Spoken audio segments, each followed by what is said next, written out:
río Tolten había una china lavando su chamal. This time I will bring a short message coming from my ancient ancestors that has never been mentioned because the message had remained within the traditional Indian people. The prophecies of my people has to come about. This is what we have witnessed. Many of the traditional people here understands this.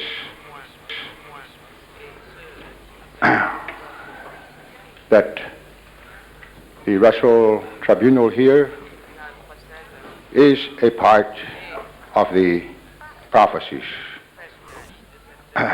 Within my own people, it was said that this would come about.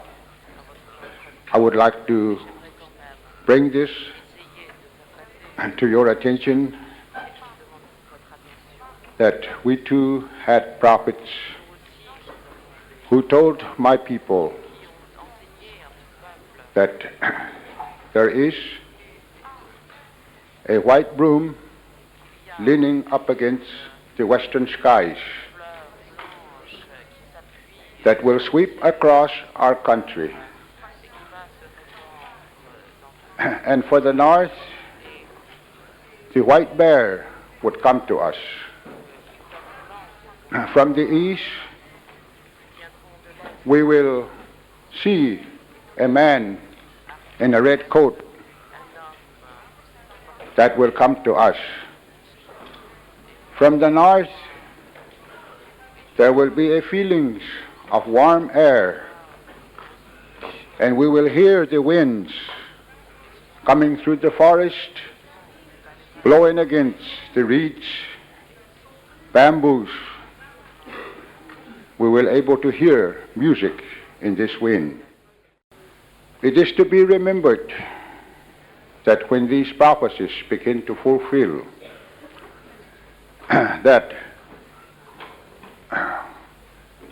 the Indian people will go somewhere known to us as kings of kings, leaders of leaders will assemble. The Indian people will set somewhere as if though they are criminals. Around this time, when these prophecies are begin to happen, among the Indian nations there will be found a boy, perhaps an orphan boy, a poor boy with raggedy clothes. Around his neck will be the identity of the Indian people. On his chest, the identity of the Indian people will be there. The young boy will have the eyes of an eagle. The eagle that can see direct into the sun. With these eyes that are not blurred, with the clear eyes, he will lead the people. Beyond the black smokes, he will be able to see. Beyond the sun, he will be able to see. And those that follow will find life there. This is the prophecies of our ancient ancestors. Here in the Russell Tribunal, we find many nations of people. It is now time that we search out who this leader is. That as native people, we must have a clear understanding of these prophecies. That our eyes be not blurred, To the spiritual leaders and medicine people, these they have preserved in their minds from one generation to the other. Their instructions are that you fix your feathers. The bird of the night, who does not sleep at night, certain people must pick up these feathers that he will be able to set up all night and to overcome. I thought of this last night when the jury sat working continuously until 6 o'clock this morning. Is the full fulfillment of these prophecies, that our eyes must be strong at certain times. Therefore, I sat with them till this morning. And this is no accident, this is no coincidence that we are here. The people of the red clay of Americas will always continue to go on. The religion, the prophecies, no government will ever stop it. No human being can prevent it, that these prophecies will come about. And in time to come, we will see from the Russell Tribunal and on, time will tell us that these prophecies will be fulfilled. The spiritual connections that we have with our brothers from the South is also connected with Europe. It is also connected with the countries throughout the whole universe. And at this time, conclusion of these Russell Tribunal, during this time, it is now time that we hear the winds blowing through the forest of Brazil. It is time that we hear the winds blowing against the reeds and bamboos. That gives music, that has a sound, that has a rhythm, that has been handed down for thousands and thousands of years. We are people that are made and placed here for a purpose.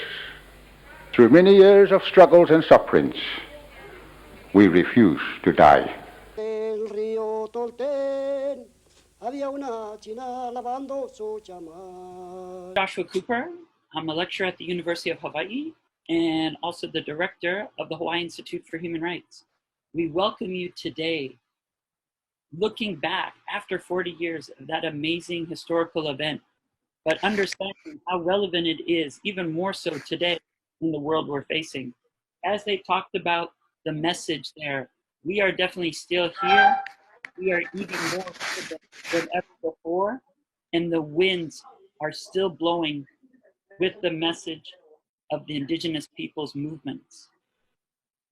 I would like to welcome you on, and we hope you appreciated that video to center us and remember the amazing advocacy that took place 40 years ago.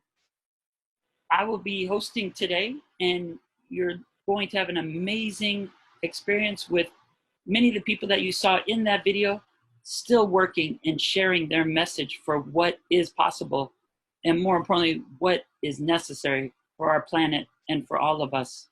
I would like to introduce Leo van der Vlies. He's the director of the Netherlands Center for Indigenous Peoples.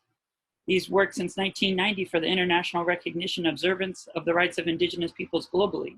And he now works at the Dutch Foundation and the International Board at the Forest Stewardship Council. Leo, handing it over to you. Thank you, Joshua.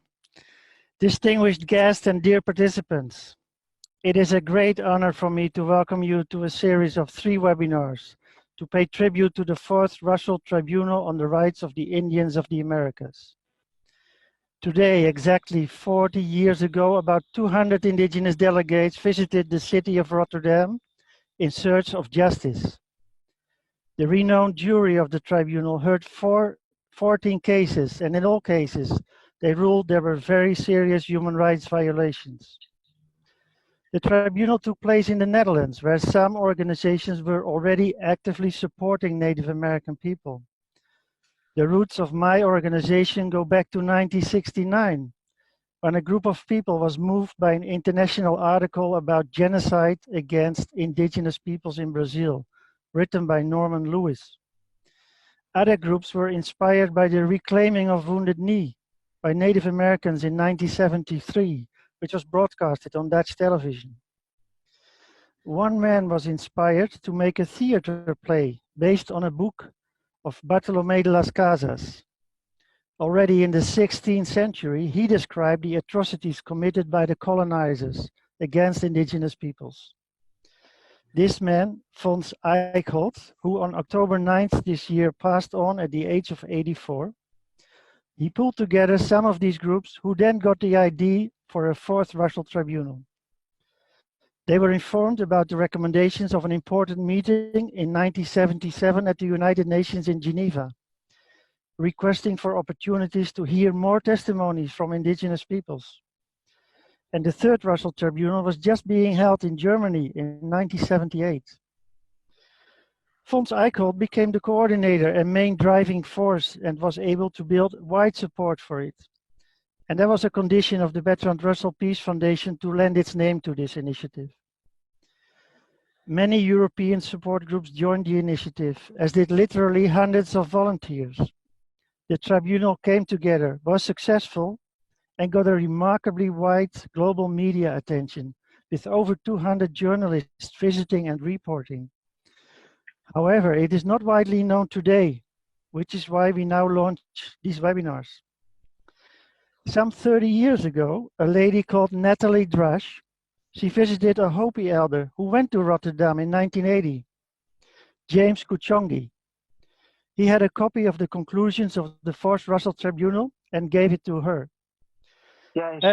Ever since, Natalie felt it her responsibility to give the tribunal a proper place in history records. Our path has crossed and we started working together.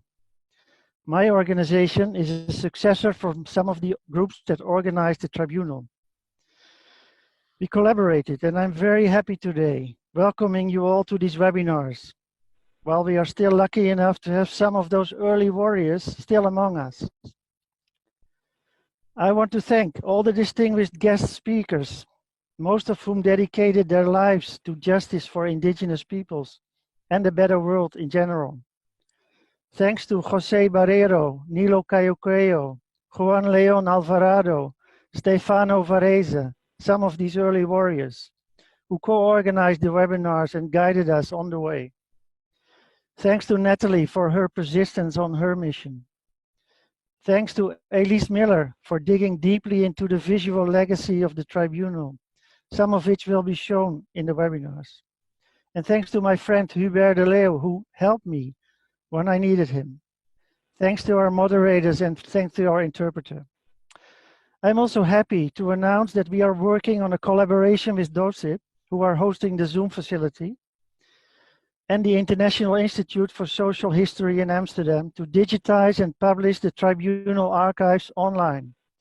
Hopefully it will continue to inspire people to stand up for justice.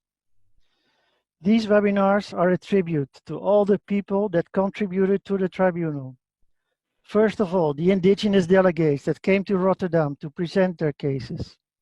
The organizers in the Netherlands, including all the volunteers, the jury members, the members of the advisory councils, and all the European support groups. It was an amazing collaboration. However, it is not only a tribute to the past. We will also look at contemporary challenges and the future ahead. In my view, the tribunal was not only about getting visibility and access to justice for indigenous peoples. It was also a meeting of different worldviews. The worldview of domination, Christians over non-Christians, men over women, white people over black people, mankind over nature, in my view, is the root cause to the human rights violations and destruction of nature that we saw in 1980 and unfortunately are still seeing today.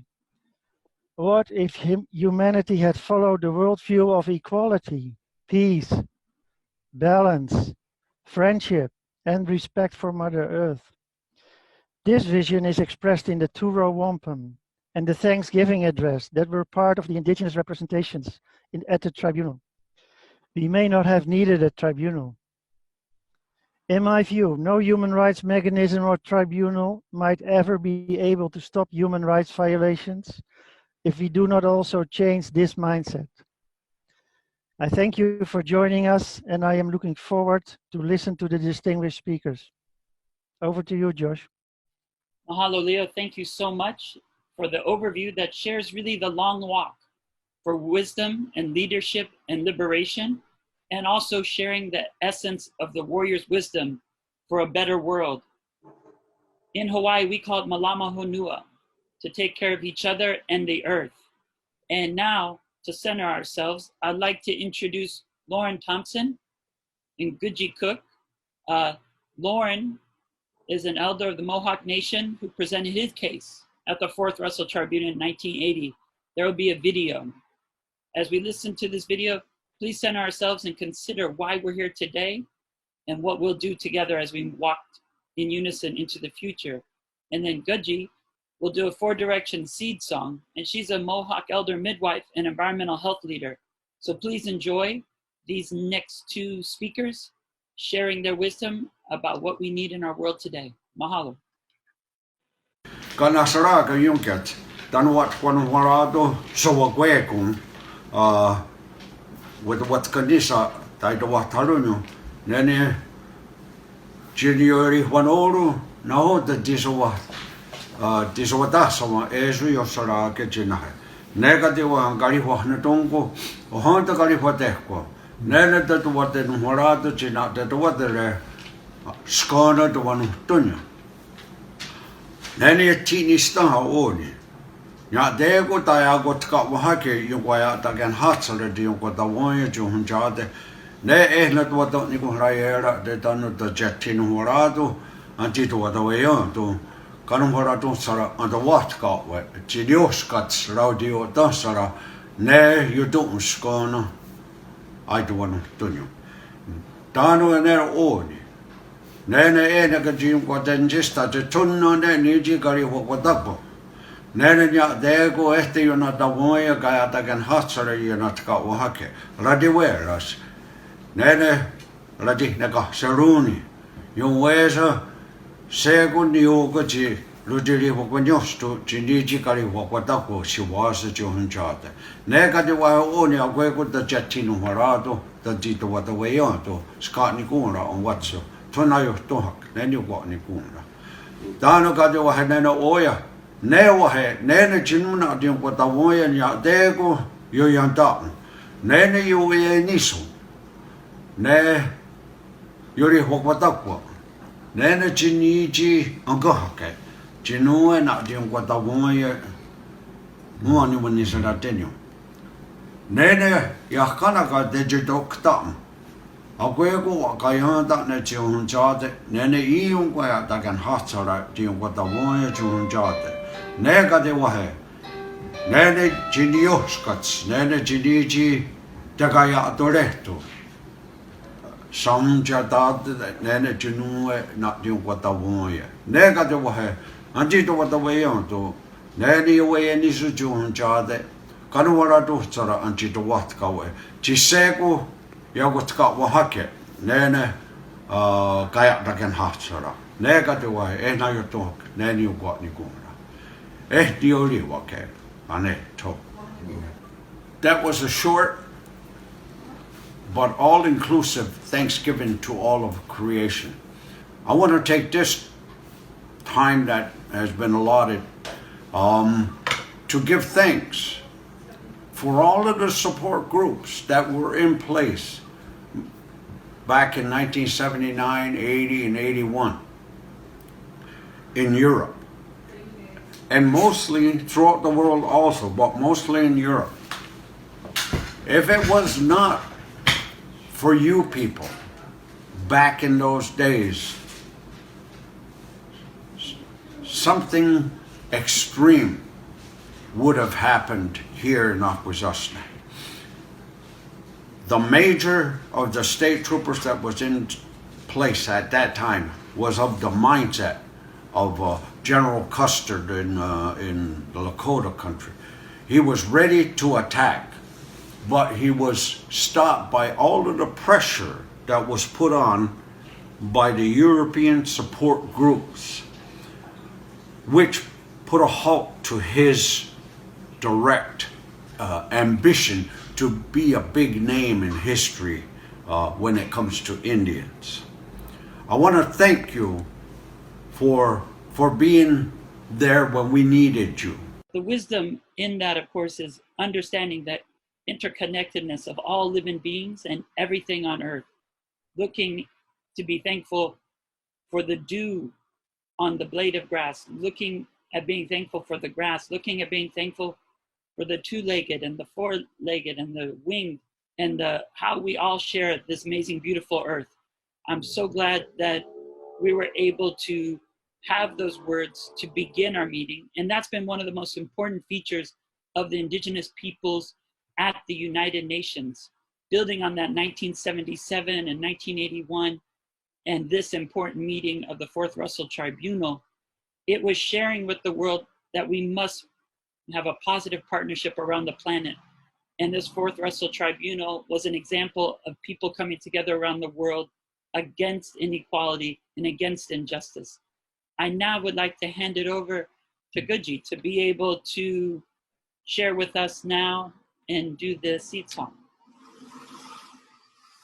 Ego sewa kuego, tagachi chako yungyats, akwesasrono, watkana walado. Greetings to each of you in all of the directions, in the words that come before everything else. Loran Thompson used a thanksgiving to the Gayeli Yungwedake, the four beings at the corners of the cosmos. And so I want to share this song addressing the four beings, beginning with the doorway from the east, moving to the south, the west, and the north, 4 times this song that is the work of Teresa Bear Fox here at Akwesasne, adapting the words of the Thanksgiving address to our contemporary needs. Gaeli, Nyungweda ke wanduka, askoyena waze, sayatanu nane yakwawachile wanduka, askoyena waze. Yo ho, hana yo ya he yo ho.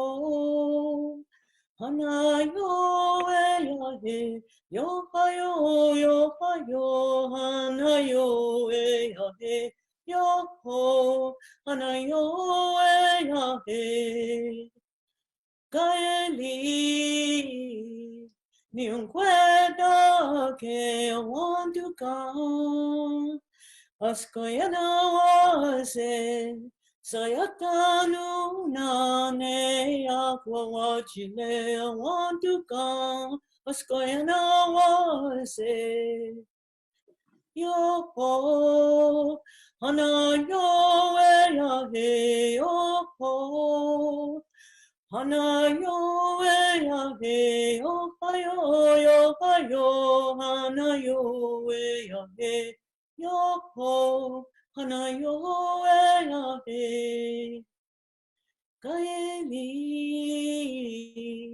Nyungweda ke wanduka askoyana waze Sayatanu nane yakwawachile awaduka askoyana waze yo anayo ya he oh anayo ya he yo hayo anayo ya he yo anayo ya he kaeli niunkweda ke watuka askoyana waze sayatanu nane yakwawachile awaduka askoyana waze yo hana yo yahe yo hana yo yahe yo hana yo yahe yo hana yo yahe. We ask the four beings, the four directions to look over us and help us to take care of our people. Daneto. Yeah. Mahalo. Thank you so much, Guji. And we are now fortunate enough to be able to see some historic footage in the documentary with an explanation of the two-row wampum by Oren Lyons. I was very fortunate to partner with Oren and be able to see the wisdom of this wampum as a treaty between two peoples, and definitely a humanitarian gesture of living with one another. I also would like to introduce Jose Barrero, because he will be able to then, footage of him will be seen then, and he's just as handsome as he is now. We'll now show the video of the two-row wampum by Oren.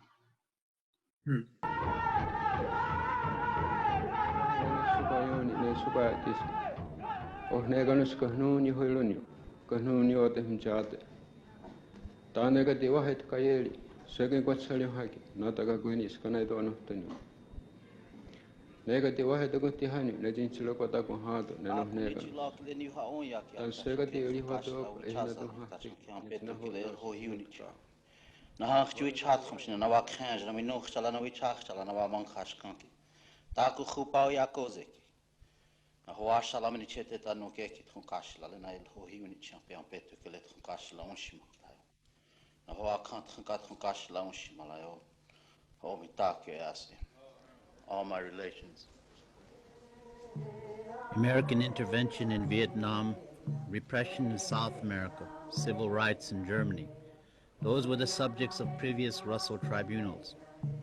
The judges had no legal authority and they can only give moral indictments. But those are precisely the tribunal aims, a moral impact on the public opinion. It is set up to adjust a failing international law system. The jury of the Russell Tribunal elected Mario Juruna, the famous Brazilian Indian leader, as their president. The FUNAI, the Brazilian government organizations for Indian affairs, refused Juruna his passport. Juruna, they said, was unable to make statements about other nations. Besides, Juruna was legally, as all other Brazilian Indians, minor of age. Mr. Juruna, with a lawyer, started a process against the FUNAI. The Fourth Russell Tribunal, held in Rotterdam in 1980, arose in response to a need expressed at the International Conference against the Discrimination of Indigenous Peoples of the Western Hemisphere, held in Geneva, Switzerland in 1977. And so Indian chiefs and representatives came to Europe to present their cases.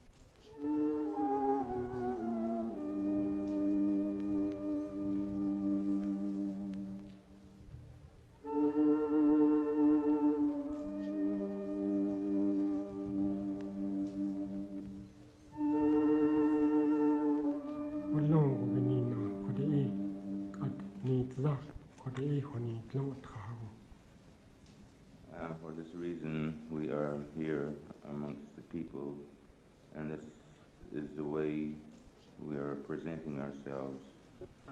We believe that the charges brought before the Russell Tribunal provide the most eloquent testimony that nation states have adopted national policies of ethnocide and genocide of indigenous peoples, and that such policies are unacceptable to the conscience of humanity.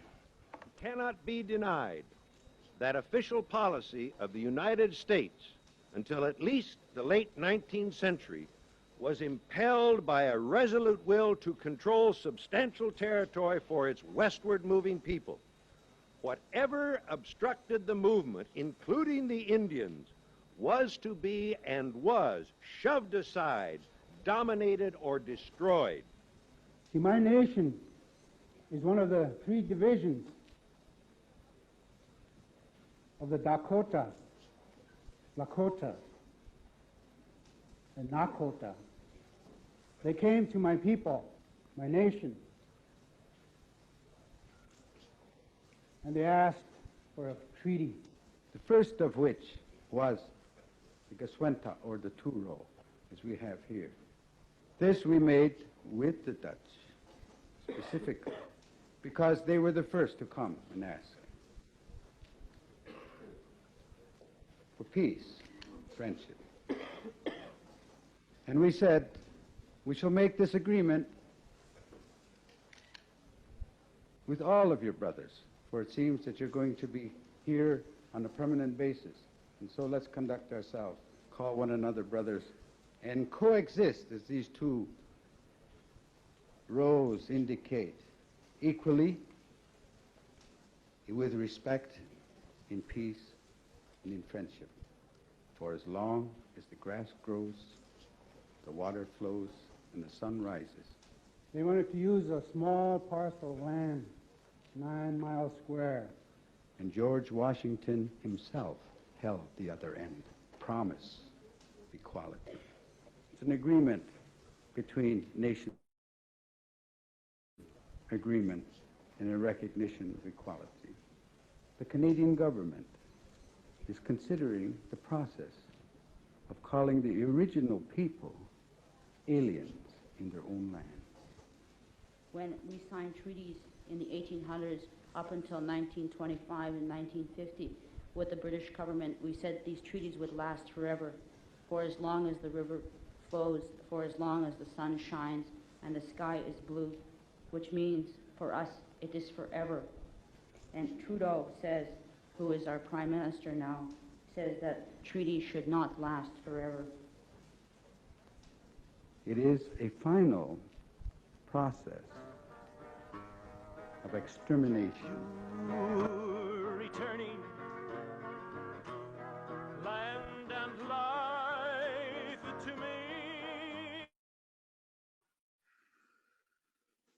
So now we get to see two of the most amazing legends for the liberation movement of indigenous peoples. Jose is a writer, journalist, and former professor of Native American Studies at Cornell University. In 1980, he was a member of the writing committee of indigenous delegations at the 4th Russell Tribunal that you could see in that video there. And Oren Lyons is a faith keeper of the Turtle Clan of the Onondaga Nation, one of the 6 nations of the Haudenosaunee, the people of the Longhouse. And you could see Oren was there as a speaker at the 4th Russell Tribunal and has continued to give speeches at the UN and around the world to share the message of the Haudenosaunee. Jose, I hand it to you. Conference in Geneva of 1977 was a major step 3 years ago in this process that we call the international process. That was a conference that grew, the idea for which grew, and the organization for which grew organically out of the needs and concerns and aspirations of the native peoples of the world. The process of that conference involved meetings in specific places of specific nations, involved meetings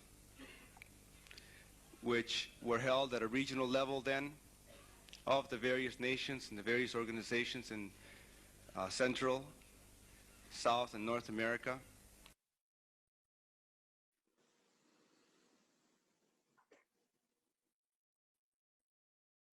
That was just a taste of some of the wisdom of Jose then in 1980, and he'll continue sharing with us now. Thank you, Jose. Thank you, Joshua. It's a bit too much to see myself in the midst of these legendary people that you've been showing. I was just a young buck, coming in, helping out as much as I could at that time, and especially to hear the words of Philip Deere, who's been gone all these many years. That prophetic speech he gave there, as he always rose to the occasion throughout the Indian movement. But I wanted to greet today the two people, and I want to do it in the context of the real day that it is in the Americas, by calling upon the wisdom of our Maya relatives on today, on the Maya calendar, the day that it is, which is 13 Shkin.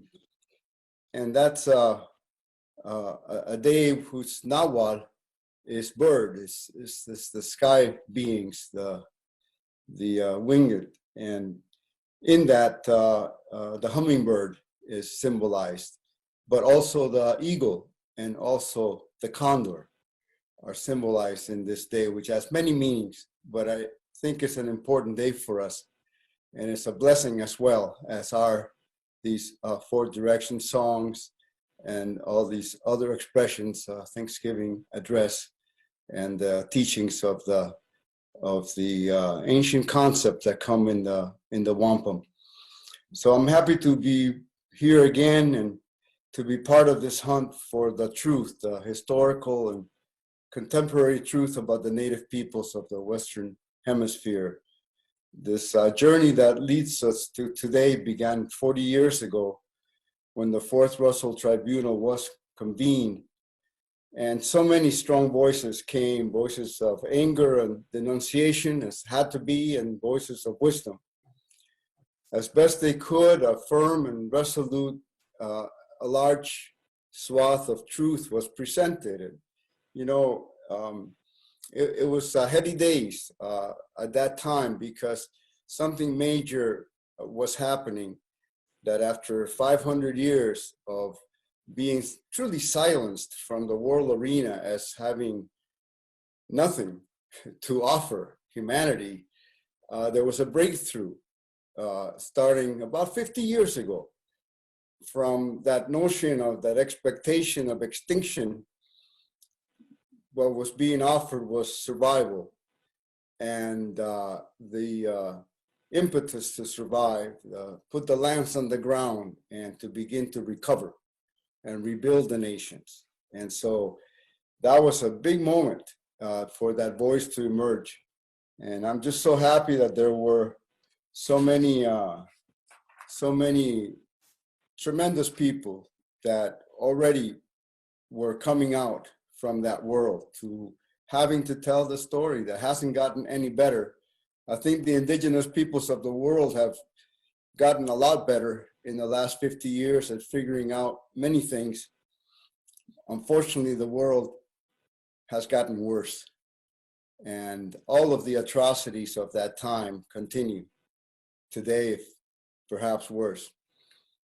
I'm really happy to remember an eagle and a condor from those days, because when I sat in those meetings in Geneva and then in Rotterdam, two people were consistently singled out to speak the truth.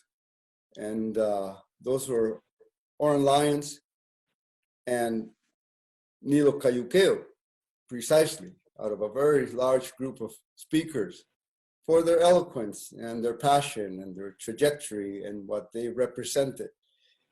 Oren Lyons and Nilo Cayuqueo don't need much of an introduction from me. You can Google them and read for hours and days and weeks and months, you know, because they've been all over the place. They were the ones that you could tell were going to sustain.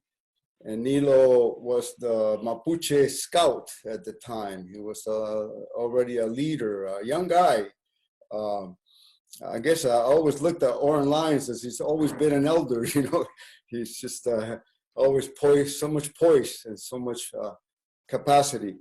And Nilo was a young man, but we knew him as the Mapuche scout, always going ahead, checking the terrain, moving for the people. He had lived many dangers, chased out of a couple of countries, 3 or 4 countries, by the juntas at that time. Mapuche from Mapu, Argentina. And Oren Lyons, the eagle, to Nilo's condor, is the faithkeeper. There's nothing more to say. He's faithkeeper. When the Onondaga see you as faithkeeper, I guess it really must mean it, you know. So that's who it is. That's what Oren's always represented for us, and we're so happy to have him today to open for us in a major way as an elder, and to on the 30th to give us some final words to go forward with. So if I may, I'll like to call Oren Lyons, who I still call Chief Oren Lyons, even though he always reminds me he's a faithkeeper, but he's the chief of us. Oren, love to see you and to work with you again, and welcome to this tribute. Oh, thank you, Jose. And greetings to all my old friends. So pleased to see you all, and greetings to some people I'm just meeting now as I see. Also, thank you,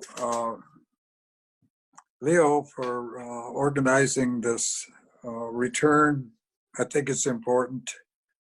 I think it's important to reflect now. Some time has passed since we had that first meeting, and that will give us a grounding as to what has happened, the positives and the negatives, and the survival of indigenous peoples around the world. And now going back to that time, I was asked to be the speaker for our group, for the Haudenosaunee group, because I had gone on to a university, and I had become conversant, very much conversant in the English language. And I grew up during that time in the 40s. They were really trying to extinguish native peoples and their languages and their nations. It was a real effort to maintain ourselves at that time. So, and we have survived up to this point. When we came to Rotterdam, and that was a few years after we had made that historic trip to the United Nations. That took a lot of doing. That took a lot of organization, and certain people, you know, were key to us arriving, especially with the Haudenosaunee delegation in '77. We didn't have money. I mean, all the indigenous traditional people just never had money. That's all there was to it. We were sidestepped in terms of government, and elective councils were put in place in indigenous nations in the United States and Canada. to replace the traditional leaders, the traditional chiefs and clan mothers and our system altogether. And that was part of the journey. That was our message. We also were there to remind the world at large that there were many treaties made, treaties of peace and friendship, and also of land, and promises made. And those treaties were neglected. They were purposely put aside. And what I witnessed is that in the process of educating the people in the United States and Canada as well, which is what I know most about, is that in the histories that were taught to their own people, they never much included the native people. We were kind of a problem. We were a problem. And I would say at this time, I've learned over a period of time and process of these international occasions, that if you are coming to a country and you're going to take land away from people, then the people have to be demonized. They have to become somebody to be overcome for the good of the colonizers, basically. And so the essence that I see today, pretty much yet today in the universities and the schools in the United States and so forth, is we're still outsiders. We're still the demons. We're still the enemy, because they haven't got our lands all together yet. And as long as we stand, and as long as we speak, and as long as we say who we are, they can't take our land. I don't want to get into the details of what I learned later, but at the time, in 1980, we were in a hard battle. We were in a hard fight, and the 70s were hugely involved in these historic battles that the indigenous people were putting on around the world, as a matter of fact. And the trip to Geneva was one of them. And then the Russell Tribunal was a very important part of that in terms of giving voice to our people on an international level, which is what we didn't have. We were always in-house. We were always kept, we were captives, basically, in our own land. When we wrote a book later on, and we really spent some time on that issue itself, being captive in your own land. And so the process of taking land away from native peoples around the world, which is what's been going on for centuries now, is one of demonizing the indigenous people, making us evil, making us the warriors, making us the people that have to be quelled. The pesky redskins, they called us. Pesky redskins.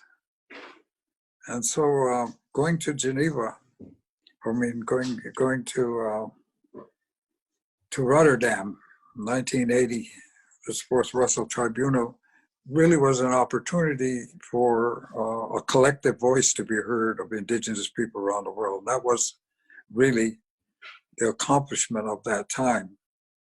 We had a collective voice. The messages were always the same, more or less. People fighting for their independence, people fighting for their language, fighting for their land, was always the same. But the Russell Tribunal gave us a platform, an international platform, for the first time to get our histories out to the world at large. And I was asked to do the speaking at that time because I had got a degree at Syracuse University, and I understood, I began to really understand the subtleties of the English language and how words could mean different things than what they sounded like. Words in certain contexts meant one thing, the same word in another context meant something else. And those political contexts of the words, we didn't understand that. We didn't know. We assumed this is what the word meant, but sometimes it was completely opposite. And a good example of that, you know, in contemporary times is when, contemporary times, just to give you an example, you know, one of the major, I would say laws, I would say it's a law by this time, of Indian nations, one major law was always to share. Share what you have, share your food, share your shelter, share your nation, to share equally. That was a foundational principle of indigenous people. I don't care where you were, they always opened the door, they always fed you, they always put you took care of you, and then you could begin your discussions. Now, very respectful. And that was the second one, was respect. Respecting for yourself, respecting your nation, respecting the land, respecting life was a huge, those two principles, sharing and respecting, were foundational to all indigenous people. Very respectful to everything. And we have ceremonies, we have Thanksgivings to celebrate those respects. That's how we live. That's our rule of life. And they have taken that word share and they've moved it to Wall Street. And then you take the same word, S-H-A-R-E, and you buy a share. They flipped it completely. You buy a share. It's a whole different concept, same word. And I just simply put that forward to illustrate how duplicitous that language can be. And if you don't understand those subtleties, you can sign documents, which we have, so-called treaties, that didn't understand. We thought it said this, and oh, it said that. And so those treaties are often documents that were untruthful to us. We meant one thing, and it's been like that, I think, even up to today, that the people that came over on the Nina, the Pinta, and the Santa Maria, and the Mayflower, they still have a different perspective than we do. They still have not taken that huge moral quality that we have to our lives. They've left that out. And the experiment that they were taking in 1775, when they asked us to help them make a nation like ours, 1775 treaty, 6 nations and a new Continental Congress. They said to us at that time, we are now taking your advice and we are making a nation like yourself. Those are their words precisely. a nation like yours. Well, here we are, some years later, and it looks like a failed experiment. A true democracy. True democracy is messy because you got to hear everybody, and everybody gets to speak. That's what a democracy. That's how we understand it, and that's not what's operational in the world today. You have speakers on behalf of people, but the people themselves lost their voice, and so we're in a consequence now. But we'll get to that on the final day.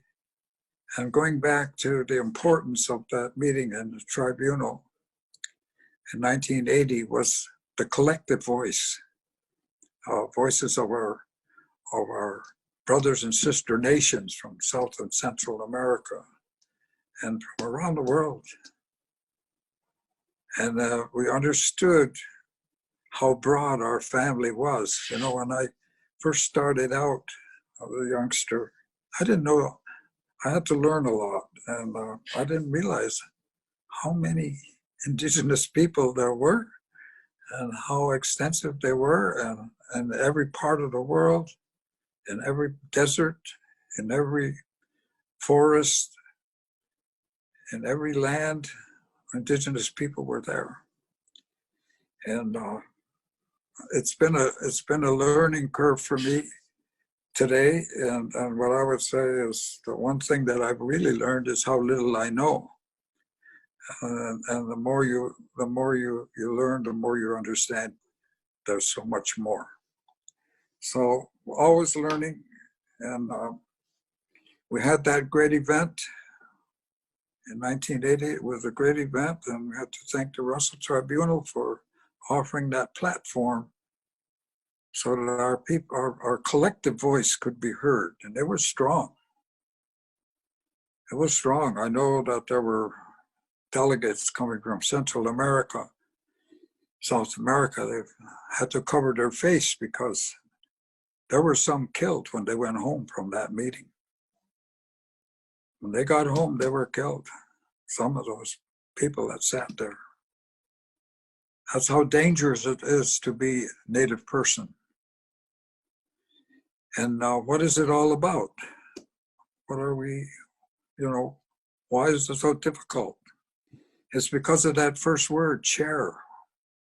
Share everything, share equally. That's a bad word in the business world. So they turned it over to share what I own and personal wealth as opposed to the common good. And in 1980, we were speaking for the common good, not only of indigenous people, but the world at large, the nature.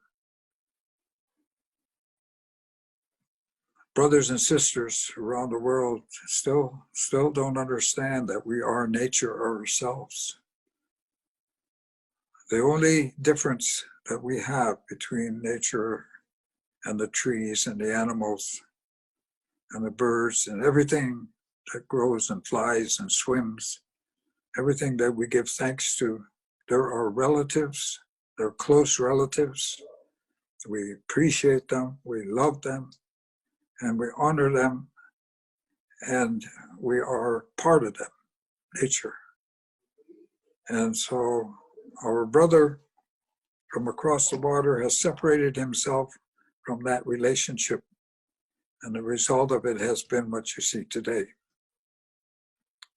So this is a good reminder, mindful reminder of what that journey meant in 1980, what that means today, and looking ahead. You always look ahead because that's our responsibility to look after our children, their grandchildren, their grandchildren, 7 generations. We're responsible 7 generations ahead. So long-range thinking, long-range values. I'll just add one more thing. And Thomas Banyaka and myself, we were invited to the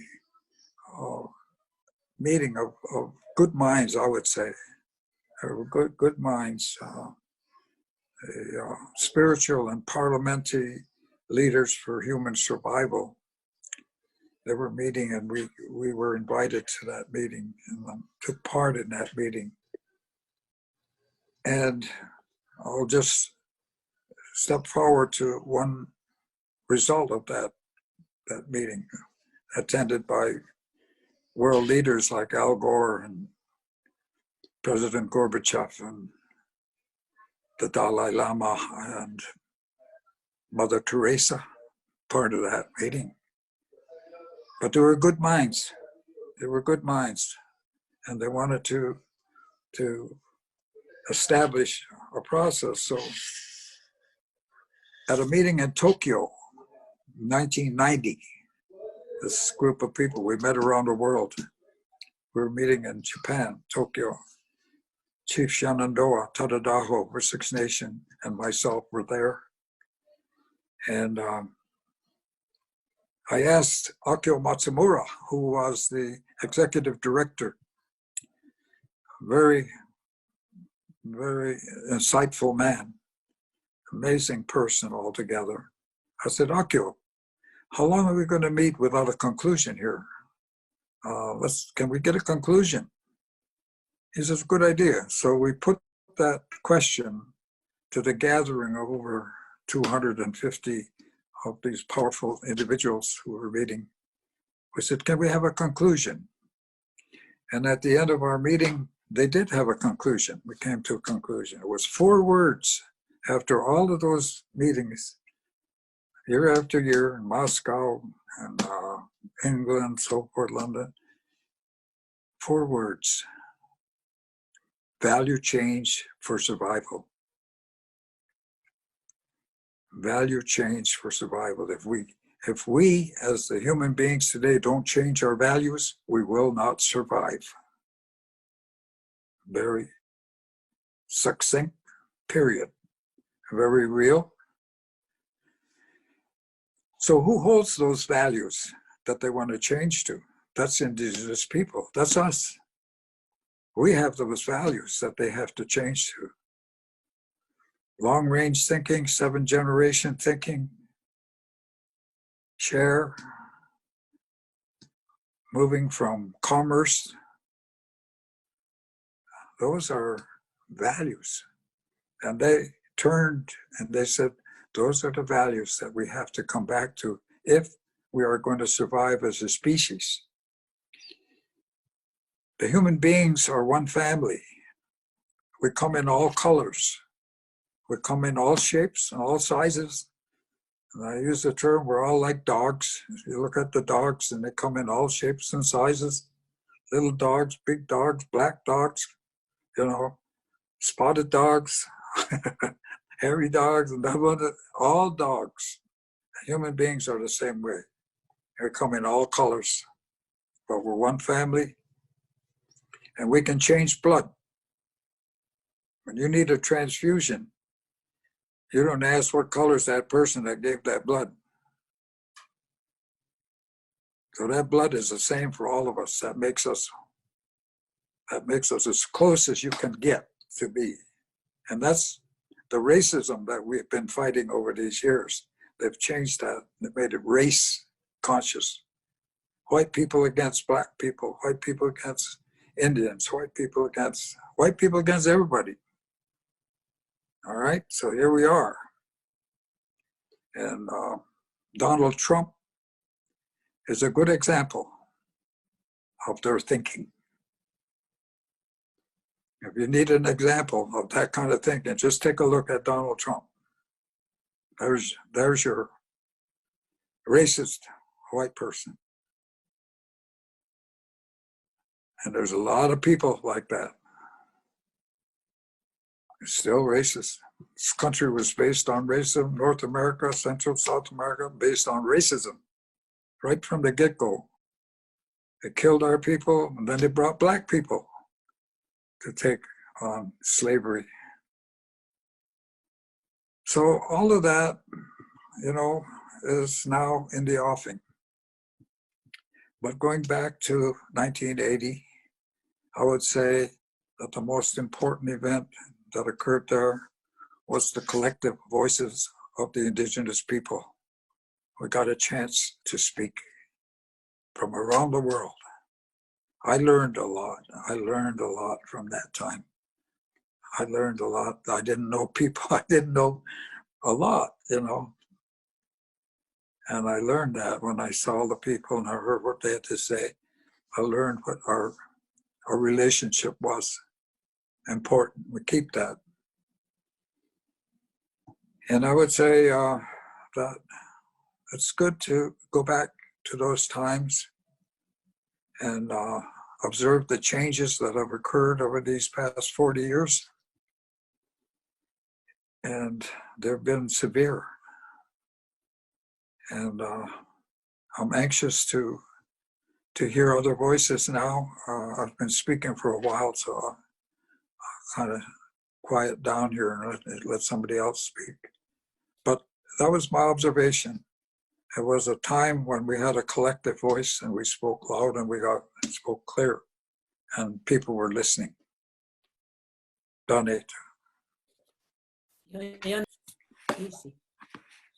A bit ago, we had a clip of actually the full talk by Philip Deere at the 1980 gathering, the prophetic talk, because he gave a prophetic talk. Oren, when he speaks even of practical things, sounds prophetic as well. Reminded me of Philip. But Philip said something really interesting that night about the feathers of the night animals, the night birds, and the owl. Not normally used in most ceremonies, those kinds of feathers, but the need to pick them up to use when you had to stay up all night doing this kind of work. It reminds me of Nilo Cayuqueo, that phrase of Philip's. And in fact, I believe he was referring to Nilo Cayuqueo from that night when everybody that was in the writing committee and in that work stayed up all night preparing the final documents that were picked up on the next day. Nilo was always there to do that. And I know that among his Mapuche people, he was also that one that always kept it going. And the Mapuche are a very large people. And he was always chosen to represent. And this tribute has given us the opportunity to work together again. It's tremendous because we went not our separate ways, we just went down the trails for many years, not meeting all that often. Decades would probably go by, but always keeping a very warm friendship and a trust in each other's work. So I'm very happy to reintroduce and welcome again Nilo Cayuqueo from the Mapuche people in the country now known as Argentina. Thank you for letting me know, Josh. I'm Nilo Cayuqueo. Mari Mari Peñi, Mari Mari Compuche, Mari Mari Brulamien, Inche Nilo Cayuqueo, Los Toldo Guaria. I will say a few words in English and then I will come back to Spanish. I want to thanks to Leo of the NCIB. I want to thank to the committee, all the people who were working, organizing this historical tribute to Tribunal. So people elsewhere, like people from the SIP, who were helping us for many years, and right now they are helping us again in this historical tribute to the Fort Russell Tribune. Also, I want to send the invocation to the people who were not with us longer anymore, the people who were in the tribunal and who passed away for different reasons, and we are getting old, you know, everybody is going to die in this planet. It's a biological time. I would like to remind the people who were here, like Mario Juruna, who was the chief of the Juruna of the Tribunal, Eduardo Galeano, John Mohawk, and also Fons Hayholt, the president of the committee at that time, John Mohawk, Philip Deere, and Julio Tumiri from Bolivia, Bill Wapapa, Edwin from Canada, Sheila Ungara from Bolivia, she was a minor, and other people that we don't know if they are still alive, but I'm so grateful to get to know all those people in those years and work with some of them.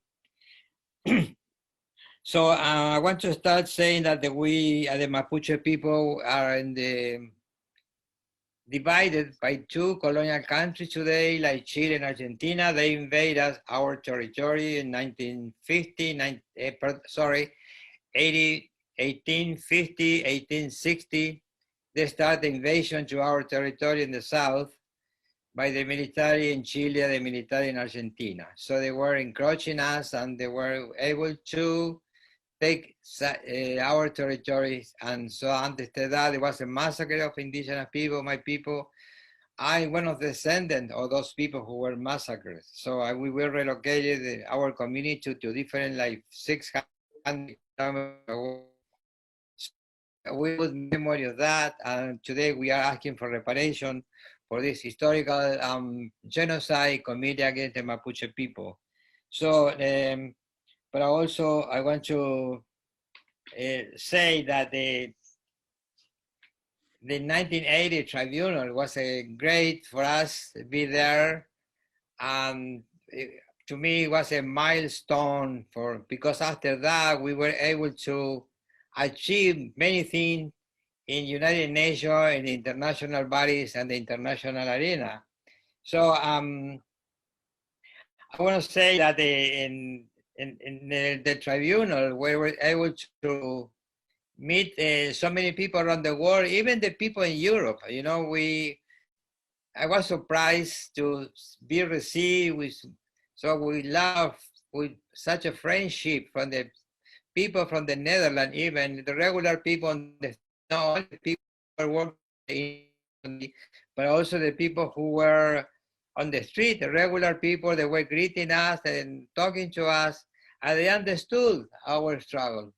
So I guess the Europeans began to understand the colonial past, what their ancestors did to us. All the European countries, states in those times, they were invading our territories in Latin, like what is today Latin America, and Africa, Asia, all over the world. So today, I guess they were trying to, learn from us what happened, what is the situation today. As I say, for many years, as Oren say, we were ignored totally, we were invisible, we didn't exist. But in 1960, 1970, we started to organize as a people, as indigenous people. And there was a hard time because in 1970, the colonial governments, because we are living in a colonial, internal colonial state in South America and Latin America. In spite of being independence, after the independence from Spain, from the crown, from the Spanish crown, so they formed what they call the Republic. And the Republic were more oppressive, even like the Spanish crown. So today, as a result of that's the colonial inherit. We inherit that colonial state, and that today there's an elite in different areas of the country, in Argentina and Chile, in almost all the Latin American country. We are governed by the elite who are controlling everything, the land, and taking away our territory. So we are fighting, and the Russell Tribune, it was, as I said, it was a milestone because of the conference in 1977, when we went for the first time to the United Nations, In that year, a conference organized by the NGOs organization, including the International Indian Treaty Council, US and based in United States, but also the Iroquois Confederation was helping us to organize the conference. Where many people, and after that, and after the Russell Tribune, we had an influence. The resolution and the testimonies given in the Russell Tribune was sent to the UN bodies and to inform what happened, the testimony of people, the situation, the tremendous violation of the right of our people in different countries. So as a result of that, in 1982, the Working Group on Indigenous People Population, they call it at that time, it was organized, and we started to work on and together every year. We were getting money to be able to travel to Geneva to participate every summer at the conference on in the Working Group for Indigenous People. So Orange, another friend, Jose, another friend, we were there together working every year. 1989, we were able to successfully push the ILO, the International Labour Organization, to approve the 169 Convention, and it was approved in 1989, and it was in 1992 approaching. We started to organize conference all over the continent, because the states, together with the Spanish government, they want to celebrate what they call the encounter of two worlds. So we said, no, there was an invasion, there was no encounter. And we start to counter the celebration. We start to organize. We have historical conference in Ecuador, 1990, and we have, for the first time, we invite we 70 indigenous brothers and sisters from the north, from the United States and Canada, participated in that conference in Quito, 1990, about the 500 years of European invasion. So from that time, there was a lot of information sending to the different organizations, International Communication Center, and putting pressure on government. So they couldn't ignore us anymore. So we were able to succeed in many ways into the United Nations. Also, to install the Permanent Forum for Indigenous People. But in the meantime, in the 1970s, it was a very sad time, because going back to the 1970s, we have a hard time with the dictatorship and military, especially in Latin America. We have military coup in Chile in 1973, in Argentina 1920, military coup in Guatemala, and also in Paraguay, there was a military government who were killing the indigenous people. They were hunting. So we went to help the indigenous people in Paraguay, and then the people from Canada, Arthur Manuel, who was the president of Union of Indian Chiefs for the so-called British Columbia, came to Paraguay to meet us and to invite us to have a conference in Canada. And finally, within 1975, the World Council of Indigenous People were formed. So from that time, we started to work together again. So that the situation didn't improve, and started organizing. So finally, myself had to be in exile in 1979 because I was chased, I was threatened by the military. I live in Peru and Bolivia, and even though the suffering hard that I have, many good people, and finally I was kicked out from those countries too, unfortunately. So finally I ended the United States in 1981, and we started in the San Francisco Bay Area an organization for to protect, support the indigenous people in Latin America. And we eyewitnesses the massacre of people, the killing, the repression in Guatemala. I was in Colombia, in El Salvador. It was terrible massacre. Just one example, in Guatemala, I think Juan Leon will speak tomorrow about that, but more than 200,000 people were killed during that time by the military. Very sad, unbelievable that 2,100 people has been killed by the military in several years of repression. So basically, after that, I returned to Argentina and people now the scene in South America is not so good because the multinational corporation are trying to take over the indigenous territory. Right now, there is a big issue with the lithium because most of the lithium of the world, the planet, is on the northern part of Argentina, Chile, and Bolivia. So that way, there was a military coup in Bolivia 4 months ago that fortunately they got the democracy back. So right now there was election, there's another government. It's not Evo Morales, but there's another government from his party. But also in Peru, in Chile, in Colombia, the indigenous people are mobilizing. I was trying to show you today a couple of videos, but I couldn't make it to work to show you how the situation is with indigenous people mobilizing, because there are thousands of thousands, hundreds of thousands of people mobilizing every day to change the constitution, to change, because I think in America, we think the capitalist system installed like, 200 years ago, European conception, European philosophy, European law, European education. So it doesn't work anymore. So we need to change that. So people, and especially the young people, are organizing, and a lot of indigenous people are working together with indigenous people trying to rebuild, to form a new state, new constitution, trying to create a multinational state. We create a multinational state where each people, even small people can have the right to decide what their destiny should be. I remember the words of my great uncle, who was the chief of my community, Felix Cayuqueo.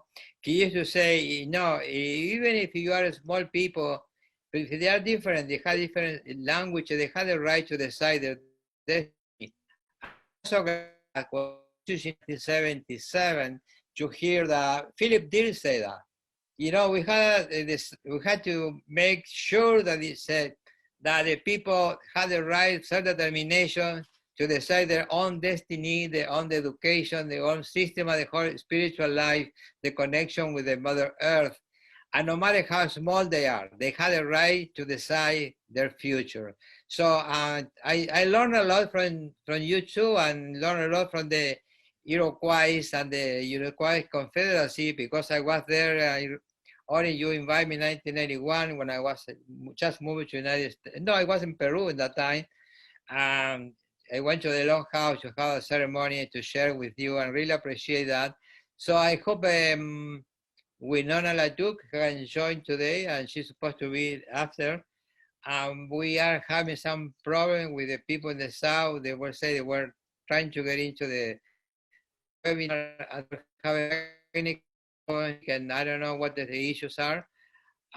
It's an open webinar, but they were having trouble. I guess it's because they are in the countryside. Right now they are working, trying to be, but also will be Stefano Varese.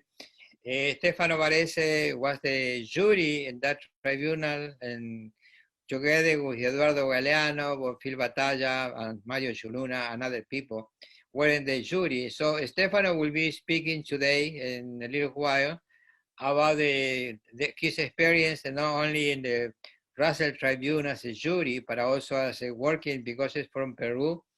He's been working a lot of time. He's an anthropologist, working with indigenous people in the rainforest and the Andean region. So basically,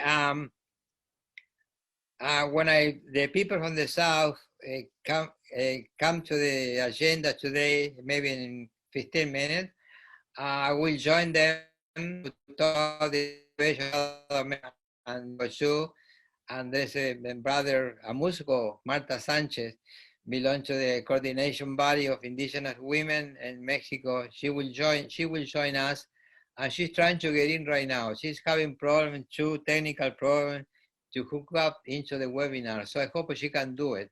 So with that, I will end it right now, and then we come back. We talk about the situation in South America, joining Marta Sanchez from Mexico and Carmen Jambert Lafon Ecuador. Bueno, Carmen wouldn't be able to make it, unfortunately. She said she couldn't make it. She gave up after trying for an hour or two. And she said, I don't have connection anymore, so I won't be able to make it. So unfortunately, we won't have Carmen Jamberla today, but we will have Marta Sanchez, hopefully Stefano Vareso, and Winona Laduc shortly, I hope. Okay, with that, I will leave there, and thank you so much. And we talk. Thank you.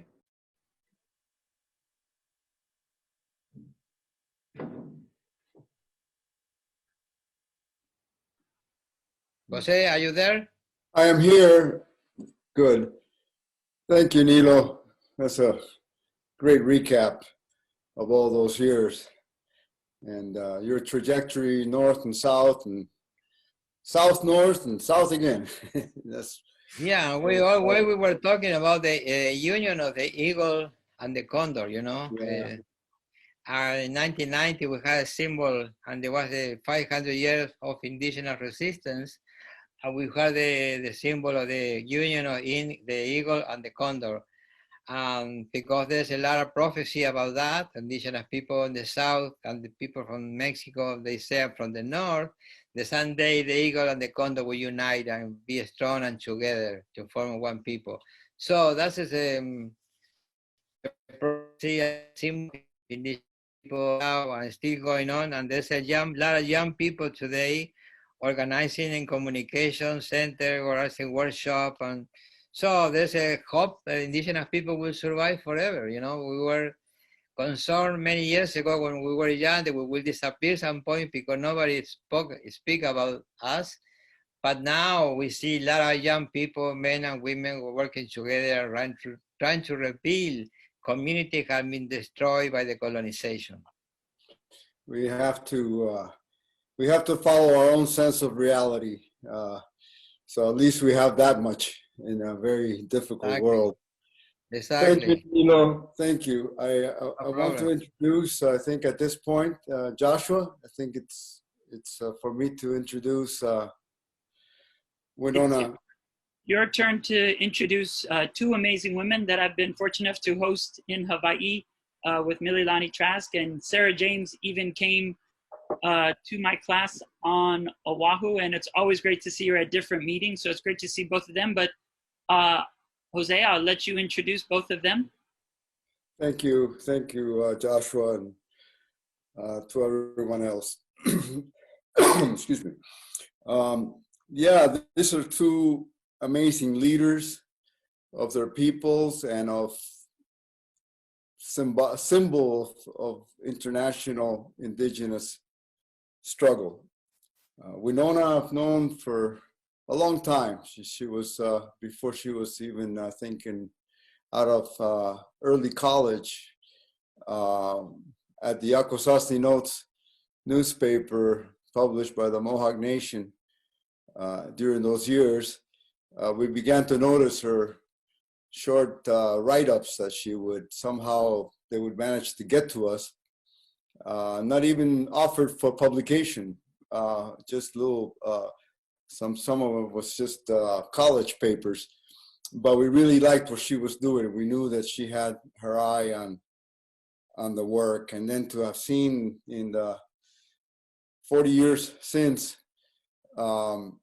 Winona take on so many projects and so many of our issues, from environment and the challenge to the nuclear power industry at that time, to really devising a most intelligent and capable land recovery project within community, and the capacity to go from the international work and the national work, which so many activists take up, but to go to the community organizing work within the Native community.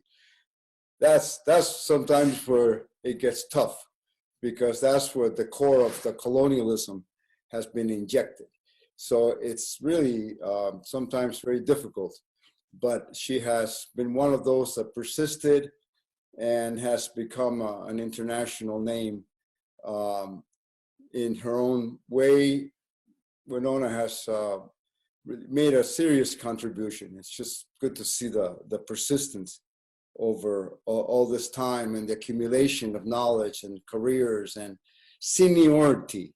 To see her go from a young person running after helping leadership to that seniority, becoming an elder. We have many of our young people that we see now, we can see over 40 years and how they've developed.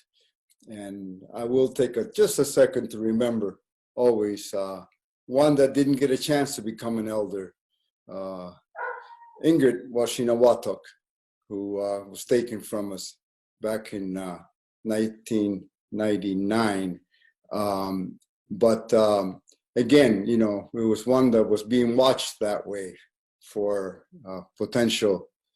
her potentials as she would develop as an elder. So good to see Winona. Good to see her in the company of Sarah James, who is also one of my favorite heroes. She, Wichin fighter, elder from Alaska, defender of the wildlife refuge, and humble humility, I think, characterizes Sarah, and she is one of those people, you know, that didn't choose to be in the limelight. It got chosen for her. She had to struggle. She had to become a leader for her people, and it's good to see her, because sometimes a person really becomes the embodiment of an issue. Again, not because they choose it that way, but they just become recognized to be that person. And so Sarah James and Winona LaDuke, we welcome you, and so happy to see you here with us. Josh, perhaps now to Winona.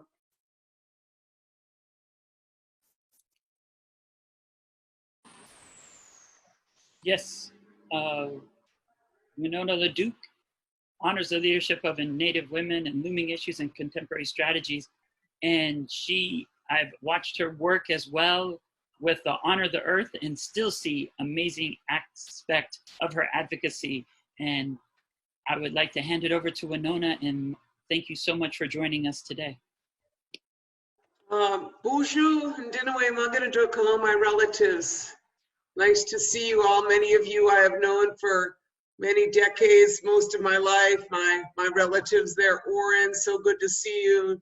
Nilo, Jose, so many, you know, we were young together. We were young together, and it has been 40 years, you know, 40 years. So greetings to all of you. And Sarah, my sister, last time I saw you, we were sitting there and we were looking up, and we was up there in northern Alaska. And June Lankard was with us, and you remember we looked at each other and we smiled because we was all old guard now, huh? Remember that? And he said, I guess we're still here. Maybe we'll just outlive our enemies. Let us do that. Let us do that. Let us make something beautiful. So I wanted to, you know, acknowledge you all that I'm here, grateful, and again, acknowledge those who did not, like my sister Nilak, gone way too soon. Gone way too soon. My sister Ingrid as well, my sister Marcia. You know, many of them, you know, passed on from the Indigenous Women's Network, Janet McLeod, so many leaders that guided us. And so acknowledging their leadership and with great gratitude, Tanya, so many of my sisters, just a little older, but, you know, grateful for their leadership. And when we started a long time ago, I appreciate, Jose, how you referred to us, his little sister here, you know, looking at us. We did our best, you know, and I look, and those women are still with us. Their instructions are still with us, you know, to be kind, to be thoughtful. I often think of Brother John Trudell, who used to talk about being coherent. And in this time and age, when there is world spinning all out, you know, and a lot of people have a lot of fear, It is good to be coherent. It is good to be coherent. And that is what Indigenous people retain, this knowledge of what it is to survive for thousands of years and watch crazy stuff go on around. And you still hang here, you know, we stand and we stand. So I thought about that and, you know, the work that has been undertaken for all these years, and it is certainly a remarkable body of work. You know, and we are still so far from, you know, we have much of our work ahead of us. And every Indigenous person here knows we're about 4% of the people, but about 75% of the world's biodiversity. Where the wild things are, where life is, that is our territory, and that is what we are protecting. And our work is not just for us as the humans with the hands, but it's for our relatives, whether they have wings or fins or roots or paws. And we look at what happens, you know, in all levels when our indigenous laws, like the rights of Mother Earth, recognized in the Bolivian Constitution because of indigenous leadership, when those are brought forth and begin to transform institutions, we see change happen. And I want to acknowledge, for instance, the Yurok Nation in what's known as Northern California last year declared the rights of the Klamath River, the rights of that river to live as a being. And this last week, the dams began to come down on that river, you know. And so what I say is keep our prayers up, keep our hard work up to care for our water, you know, to care for everything that is us, because change will happen, you know, and we are who we are, and we keep that resistance up and that strength. So I just wanted to say, you know, I know you asked me say a few words, you know. I'm going to tell you where I am now. I am, yes, indeed, on my reservation, and I'm grateful, Jose, you know, that I did come home. You know, Vernon Belcourt's who told me to go home, you know, and so I'm one of those native people that was out far away, and I came home. I followed my instructions, and, you know, the thing though is a lot of us know that spanning between international and our own communities is a challenge, you know, and I have diminished what I do in international forums because I find that I'm, you know, I'm happiest here, you know, making these changes here, and we are all doing many of the same things. You know, we are remembering our instructions. And this year, you know, as COVID, or I think of it as the time of the bat, came to us and changed this world, many of us, like us, we went home and grew more food. That's what we did. We put in our prayers early, and we grew 4 times as much food as we grew the previous year, because we knew that that's what our instructions said, and that food systems would collapse, and that we needed to eat our own foods. You know, we returned in my community, and we continued and grew our work. You know, we have been committed, as many other indigenous nations, to moving to the next economy, or we might in our teachings refer to the time of the 7th fire, when we are told we have a choice between 2 paths, one well-worn and scorched and the other green. You know, and I remember my sister Neelock, she worked on Unplug America Day, where we would try to deal with our addiction for one day, to see what it would be like to not use electricity or not use gas, you know? Oh, we have become people who are so used to all of that, you know? But, you know, so I want to salute Neelock and that vision of just try one day, just try to like lighten it up. But we in my community, like others, we going full solar.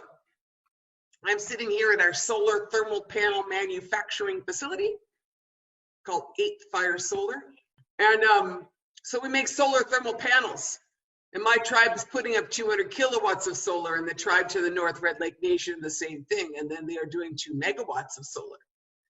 And so you see indigenous leadership across this world moving to the renewable energy economy. And me, I grow hemp. All these years, I used to laugh and giggle when they said, hemp is the answer, cannabis, I'd be like, oh, no, I cannot do that. I don't do that. And here I am.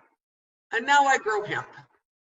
I don't grow anything get you high, but I grow the fiber stuff because I'm interested in the next economy, the materials economy, where you move from a hydrocarbon economy to a carbohydrate economy. And you do that with hemp, because anything you do with fossil fuels, you could make with hemp. Your clothes, the canvas, material goods. So we work with tribes in our region to build the new hemp economy. I call it the new green revolution. There is vision and it is happening. And in this time we're in now, you know, we have been at this a long time, my fellow people, my indigenous relatives who are here. But know that things are changing.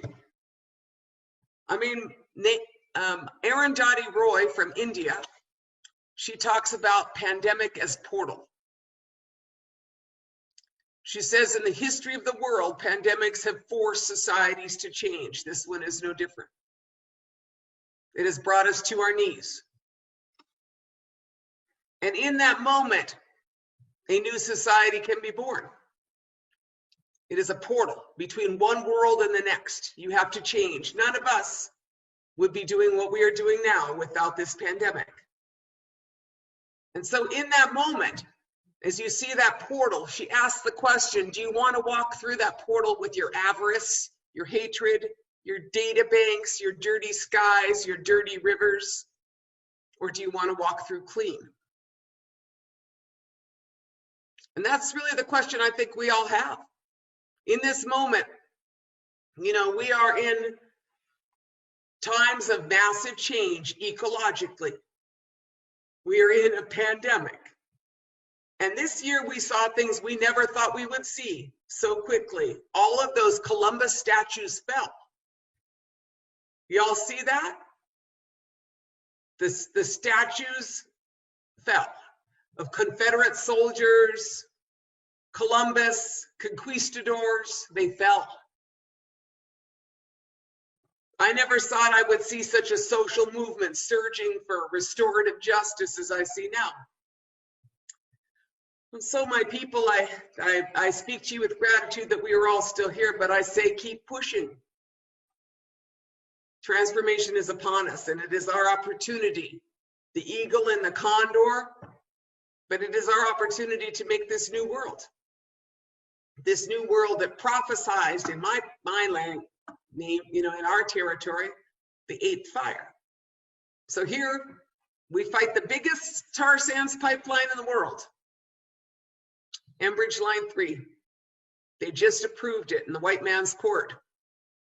And in White Man Army Corps of Engineers was approved yesterday. So my people face big pipeline project, but we see where we are going. And that's one thing Indigenous people have, is we can see where we need to go, because we're not clouded, we're coherent. So I just want to put our best prayers and grateful. I see my sister Sarah James is ready to speak up. And I'm grateful to be with you. Miigwech, miyu. Mahalo Winona, and we can definitely see that the 8th fire is burning brighter than ever and igniting a path on how we all can move forward. And I think your point of building beauty is the absolute message that must be heard in the world we live in today. I now am so honored to introduce Sarah James. And Sarah James is a Gwich'in elder and has been active to make sure that nature, which provides so much for us, is protected. And I want to just hand it over to Sarah. And it reminds me of a lot of times I've been with Sarah here in Hawaii, New York, so many places. And we thank you so much for making time and sharing your wisdom today, and also for your decades of direct action to defend the Mother Earth, as Winona had shared. Sarah? Hopefully. I had it all in place, but again, English is my second language. I got no degree, only high school, which again got under 24/7 because where I was at, a boarding school, I was one of the oldest one, and out of the woods, my language was Netsai, and very difficult to change a picture from being out in the land to a boarding school, go through a way distant from Alaska all the way to Oregon, Salem, Oregon. Totally different from what I knew out in the land. It was scary. It was a hunger, lonesome, and loss. At that time, I had to work about 24 hours every day just to try to pass what they're talking about in to the teacher. Nobody understand where I came from. And I still feel like they don't understand. Back in 1988, it was a threat to our nation that our nation was threatened by the oil company. So our way, back in bow and arrow day, we come together and mingle for a few days and resolve the problem, and they carry that for 7th generation. And that's the way, that's our way. So that needs to happen. So it happened in Arctic Village.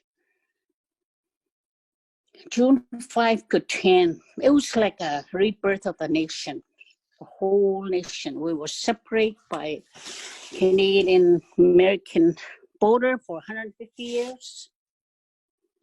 And then after a while, when education was forced to us, we have to settle, we have to colonize into villages. Try to keep the village going so we can have, so the kids won't be taken away to boarding others. And then we're not that kind of people that stays in one place, and because we're nomadic people following the caribou.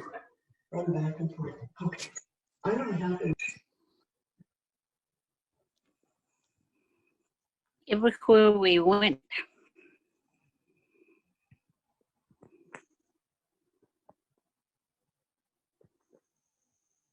So am I still on? Absolutely. Yes, you are, Sarah. We hear you loud and clear from the Arctic, and you're melting our hearts and sharing your wisdom, and thank you for keep going. Yeah, introduction. Again, I was raised, and then when they colonized us into village life, it turned out 15 villages, Canadian, US, that depend on that one caribou, porcupine caribou herd. And that was threatened. So it's like a rebirth of the nation. The elders took over the meeting. They said, and they threw away the agenda and said, we'll do it in our way. So, but the 15th chief got concerned that this is really good. It's like a rebirth of our nation that came together. The world needs to hear about it. And the only way the world will hear about it is unless it's in black and white. So they separate themselves from the meeting, and around the campfire, they wrote this resolution that we live by even today. And we reaffirmed the resolution every 2 years. That was 1988, and formed Gutchen Steering Committee, nonprofit organization. So elders were very, very, very concerned. They were crying, they were singing, they were praying, which in steering committee is found on spiritual foundation. They didn't know what to do. They don't know because nobody knows us. They don't know where, people don't know where Arctic Village is at. They don't know Porcupine Caribou. They don't know Guchen. They think everybody lives in the igloo and the polar bears and all that. But they said the only way we can make friends, because we can't do it on our own, is to do it in a good way. Educate the world why we say no to oil. At that time, Norma Cassie, my sister, spoke in Guchen, Shalaknai, just to Shalaknai, my relatives, when we plea in Etsai, we say Shalaknai. And that's what she did. And she said, we're in a great change. Look at the sky. Look at our water. Look at our forest. Look at us. There's been a change. It's a great change. There's a global warming. There's a climate change. We have to go with, because they were very worried and crying and praying and singing and dancing. So they accept the resolution that way. From then on, we educate the world of who we are, why we say no to oil. We did good as the Gutchen Steering Committee. But when Trump got elected, everything went bad, still bad today. So our tribe, it happened in Arctic Village on our land. We've been here from time immemorial. And I said, okay, we did as a nonprofit organization to educate the world. And our little land here, 1.8 million acres of land is titled to us from back in they titled it to us back in 1938 under IRA with our John Fredson leadership. He's one guy that got that MA, first Athabascan Indian to, I don't know where Athabascan come from, but Athabascan Indian to get a degree. And he came back to our village, came back to Winnipeg. And that's how we got that 1.8 million acres of land. And we've been governing ourselves, managing the Porcupine Caribou. We don't hunt or fish about 5 miles around our village. So they're welcome here. The birds, the ducks, the fish, the caribou. We have grouse in our backyard. We have fox in our backyard still today. We have ducks in our lakes. Caribou just passes by the day of the September 24. right across from between the school and the village, because there's a creek that how the Arctic Village was formed because of that creek. So we call Arctic Village Mashrinko. That means a creek with a high banks. Back in the nomadic days, this is used to be favorite Passover. Pass to stop here to get their fish. And this used to be the tree line. But now, tree line is about 100 miles from here, up north. The growth is coming in, the animal coming in with it. We never used to have, well, anyway, I got a story about polar bear because of climate change. They came this far looking for food. And black bear never been in this country. Woodpecker never been in this country. When they decide to settle here in Arctic Village. Now, we never had a beaver.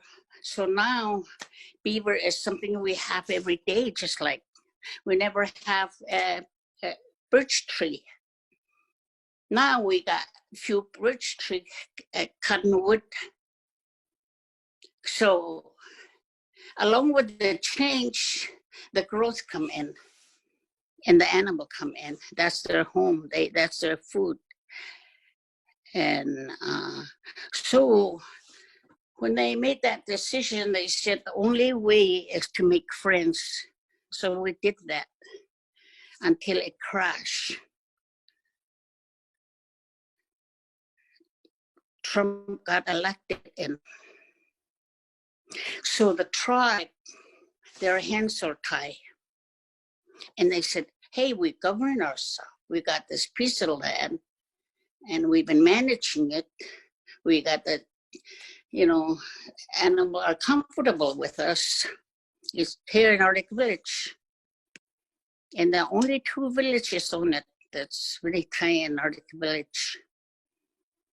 So we formed a meeting. They chose me to be the spokesperson for an elder on the Arctic Refuge. That was an honor. I speak my language. And the language is very strange when they talk about the other world. I said, how do we say white people or the other people that came? What do you call them when they came? And they said, oh, we call them Vanotlet. Doesn't that means born with a land? And they said, no. Well, that's what it means too. I said, must it mean too? Yeah, it means that too. But it also means when they came, they were full of greed, want. And they said, another word for Nankotlet means greed for land. And another word, and many times our language is not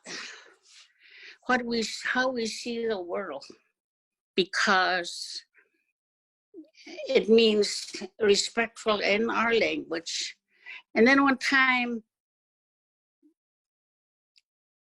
I said, I don't seem to learn English because my language is Kuchkan. Don't worry about it.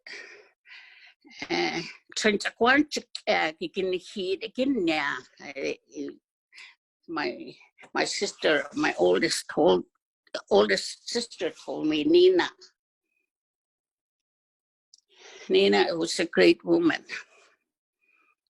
did a lot of things for her people. Another one, 24/7.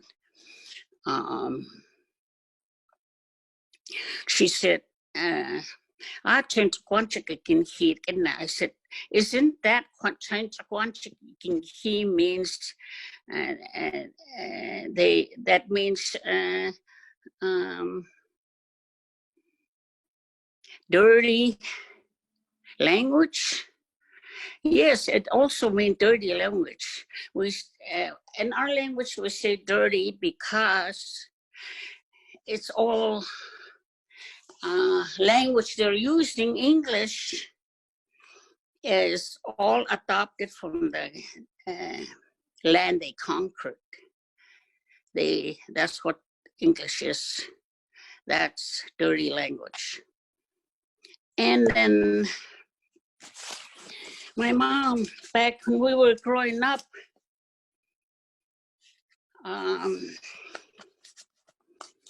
or when I was growing up out in the land, it's everything we got there. We own very little. We moved place to places. We got dogs that's smart and knows, understand us. We don't have to tie them up or anything like that. They lay down so we can put their packs on it, and then we help them get up. And we got dogs that one time my dad came up from Fort Yukon, the nearest neighbors, about 50 miles all direction where we are. And that was years that happened. But our leader, that night my sister got sick, they had to take her to Fort Yukon. They told Fox, hide, that means go. And he didn't remember that trail without breaking trail. He broke trail back to Fort Yukon with a sled. It fell 2 sled up to do that. So when we were growing out in the land, I grew up with a lot of fear because I don't know what's going on out there. And we have a little cranky old radio.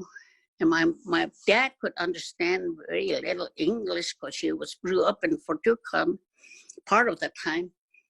And my brother-in-law. So they put their ears to that cranky old thing, and that's how we get the message from the outside. And there was a Cold War. I don't even know what Cold War is. And I keep asking questions, and my mom said, the only bad thing that might happen to us is that if they're short old man, they're going to come and get your dad. That would be the bad part of it. And then that was a fear. And I don't understand. And then when I came out, start understanding more, there's more propaganda out there. So from the time I can remember to the time today, I have a fear. Today I have a fear of COVID. I have a fear of Trump. I have a fear of, now it's winter. And I have a fear of food to eat and cleaning, staying clean, staying home. But we have to remember that this implies,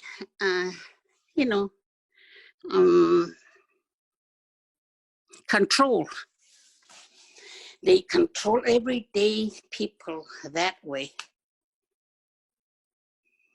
Even though I didn't know about outside, I don't know English, I still had that fear of their conquer out in the land where, where it's clean and healthy. We walk with snowshoe. when snow is too deep. My dad is gone most of the time because when I get up, my dad is already gone. And he's out hunting, trapping, sitting trap, hunting, and breaking trail with his snowshoe, him and my brother-in-law. Then when we get up, then we gather up our tent, pack up the toboggan, harness up, then we follow the pack. By that time, it's packed because that's where they came from that night before. So we follow the pack trail. That was the life that I know for the winter and summer. We got dog packs. And usually we stay in one place sometime for summer because they build a cabin or, we have to build a cabin. And life goes on like that. And when I came out, it was really strange world. A lot of greed, a lot of waste, many strangers. Still is today for us. We can't let that down as a people. I'm so honored to be speaking to everyone here.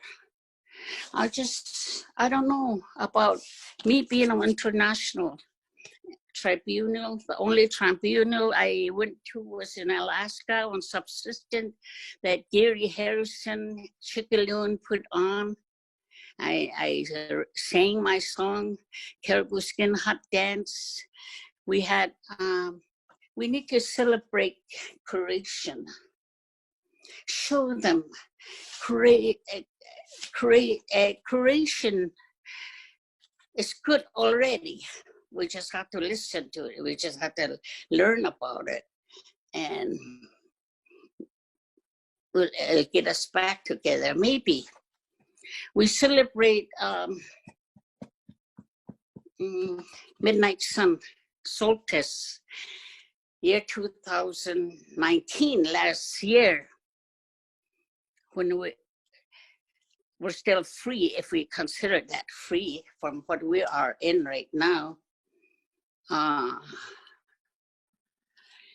Well, anyway, at that time, we invite people to our tribal for 5 days, first time in the history, our tribal land, to enjoy the solstice with us, enjoy the feast, music festival. So a lot of our friends came. And we were gonna do own land recording. And that's what we did. And this finally came out just this week. And it's called Message to the World from the Netsai, Arctic Village, Netsai. And all the talk I listened to, seemed like I hear it in that tape. It's kind of rough, but still good message and lots of good music. Paying attention to the creation, the sun. I just lost my son, Mark, on September 14th. I could, everything I did was for my son. But now I continue.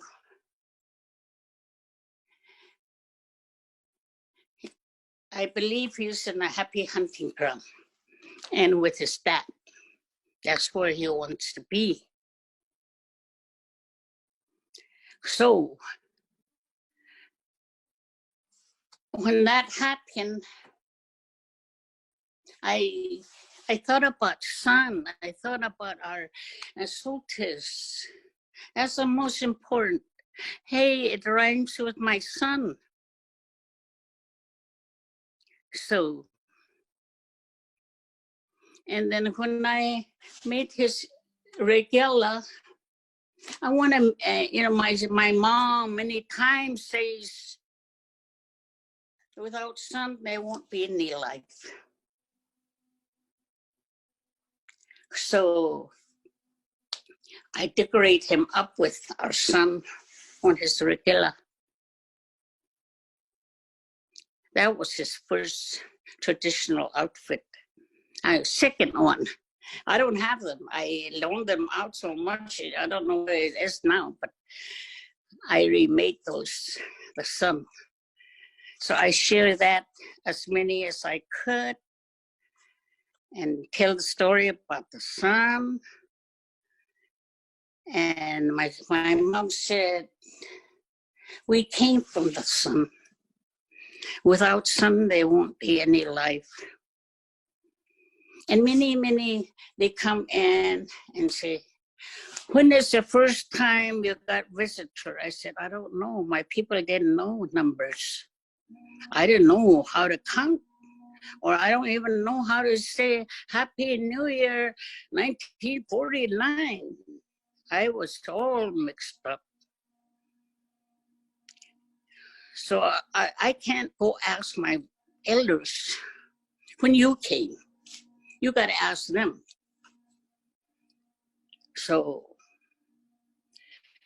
I think we put too much elders on up in the front, display them. I said, that one conference we had with the youth, year 2000, because they want to come together with the young people. Because Bush just got re-elected year 2004. At the same time, I just got done running from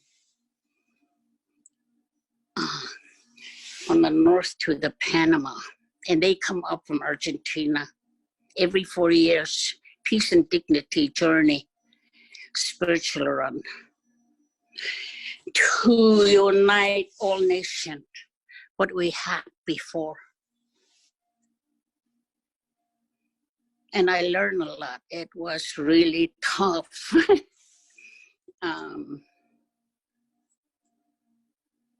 I was talking about 24/7. It's 24/7.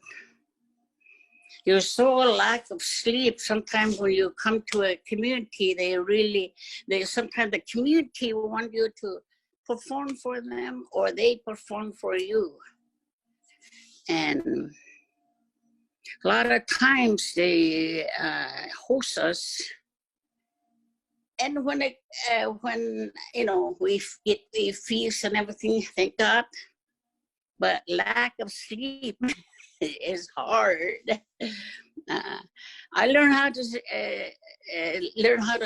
lack of sleep is no problem for me, because I already learned it here when I was growing up. All us kids play that game. Who's going to stay up the most when the sun is 24-hour daylight, midnight sun? And every one of us did that. Just recently, about a few years, just not long ago, they had a young man down there, kind of not all with it. And they thought that he took something, so they took him in. It was only just trying to stay up the longest time. So we went through that. I went through that. Everybody went through that. So we learned how to stay up. Like creation is perfect, because whoever made the sun taught us how to stay up. Because right now, the sun never came up for 2 days now. And I took a picture, I share. That sun, when it's down, when it's cold, if you ever get stuck out there, you can't go to sleep. You gotta stay up. If you go to sleep, then you die. So it coincides, and it's education, it's natural world. So those things are very important. So now, as a tribe, Arctic Village Council, Vinitayan Council, and just because I'm really new at the Zoom, I have 2 phones trying to help me. So I'm doing okay, looks like. So I'm going to go on. Sir, we really appreciate you sharing, and we thank you so much, and we honor your son. And we also thank you for reminding that we are nature. And we also want to thank you and Winona. Winona, thank you as well for sharing about the recognition of the earth as with rights and nature as rights. That's very important. And Sarah, we're going to get you with Oren, and he's going to teach you how to Zoom because he's an expert now. And we will now move on to Elise Miller. And Elise Miller and Frank Van Rie. And it's an honor to introduce both of them as they've dedicated their lives to the importance and knowledge of wisdom of indigenous peoples. Elise? Del río Tolten había una china lavando su chamán. They were taken to foreign places, and very typically they were forbidden to speak their own language. A few years later, they would be sent back, having missed very important parts of the fine Hopi education. Now, after the children of these people and their children's children have received the same treatment, you have a lot of confused Hopis. There's a press conference on both cases from today at the opposite of the hall there. So members of the press who want to have more information from the Hopi and the Big Mountain Dine, they can go that way. Met voorlichting kan je actie gaan ondernemen. Als mensen niks weten, dan kunnen ze ook niks doen. Als ze wel geïnformeerd zijn, dan kan er druk worden uitgeoefend. Het tribunaal zelf zal druk hopelijk uitoefenen op de Verenigde Naties, de diverse betrokken regeringen, de multinationals die erbij betrokken zijn. De werkgroep Indianenproject is een vrijwilligersverband voornamelijk. En daarin participeren ook reeds langer bestaande groepen in Nederland, zoals de werkgroep Indianen Zuid-Amerika, de Nederlandse actiegroep Noord-Amerikaanse Indianen en de KIVA. Ook in het buitenland zijn een aantal groepen actief. Duitsland, Zwitserland, Denemarken, Zweden, Engeland, Verenigde Staten. Dit tribunaal is gewijd aan de rechten van de Indianen. De vraag die altijd als eerste wordt gesteld: zijn er nog Indianen? It is genocide, no more, no less. Colonialism goes hand in hand with genocide. We are the most colonized people of the world. It is genocide in every shape and form, and this is the reason we are going to the Fourth Russell Tribunal. Not only to document and ascertain that fact of genocide in the United States of America, but throughout the Western Hemisphere, and appeal to the consciousness of the world. Indiaanse acties als de Langste Mars in 1978 en de Indiaanse conferentie in Genève over de discriminatie van inheemse volken gaven mede een impuls tot het internationaal tribunaal over de rechten van de Indianen, om een wereldwijde aandacht te vestigen op hun situatie. Zo'n tribunaal zou zich moeten afspelen in de geest van de vroegere Russell-tribunalen, waarin bijvoorbeeld de oorlogsmisdaden in Vietnam werden veroordeeld, de martelpraktijken in Zuid-Amerika aan de orde kwamen en de beroepsverboden in West-Duitsland. Wij zijn geen rechters, wij zijn getuigen. Onze taak is de mensheid in te lichten over de verschrikkelijke misdaden in Vietnam. Aldus Bertrand Russell, Brits filosoof en pacifist, bij de opening van het eerste Russell-tribunaal in 1967. En dan nu het vierde, 24 tot 30 november aanstaande in de Doelen in Rotterdam. Talrijke vertegenwoordigers van Indiaanse volken zullen dan naar Rotterdam komen om hun aanklachten voor te leggen aan een internationale jury. En dit alles met de bedoeling om het wereldgeweten wakker te schudden, of zoals Bertrand Russell het formuleerde: Het ligt in de aard van het imperialisme dat de onderdanen van een imperialistische macht altijd de laatsten zijn die van de omstandigheden in de koloniën op de hoogte zijn, of er zich om bekommeren. Wij willen bewustwording kweken ten einde een massale weerstandsbeweging te creëren in de bekrompen straten van Europa en de zelfvoldane steden van Amerika. Het belangrijkste doel van het tribunaal is natuurlijk de erkenning van de rechten van de Indianen te verwerven en bovendien het woord mensenrechten een nieuwe dimensie te geven. Daarvoor is het belangrijk dat er heel veel Indiaanse vertegenwoordigers naar Nederland komen. The tribunal is not an end. It has to be a beginning. The beginning of hard labor here in Europe to work out the conclusions and the resolutions. For that will be a structure necessary, a stronger structure than the work group had before. For myself, it is amazing that with a structure of only volunteers on all the aspects of the work in the organizational way, the tribunal was managed this way. We can call this tribunal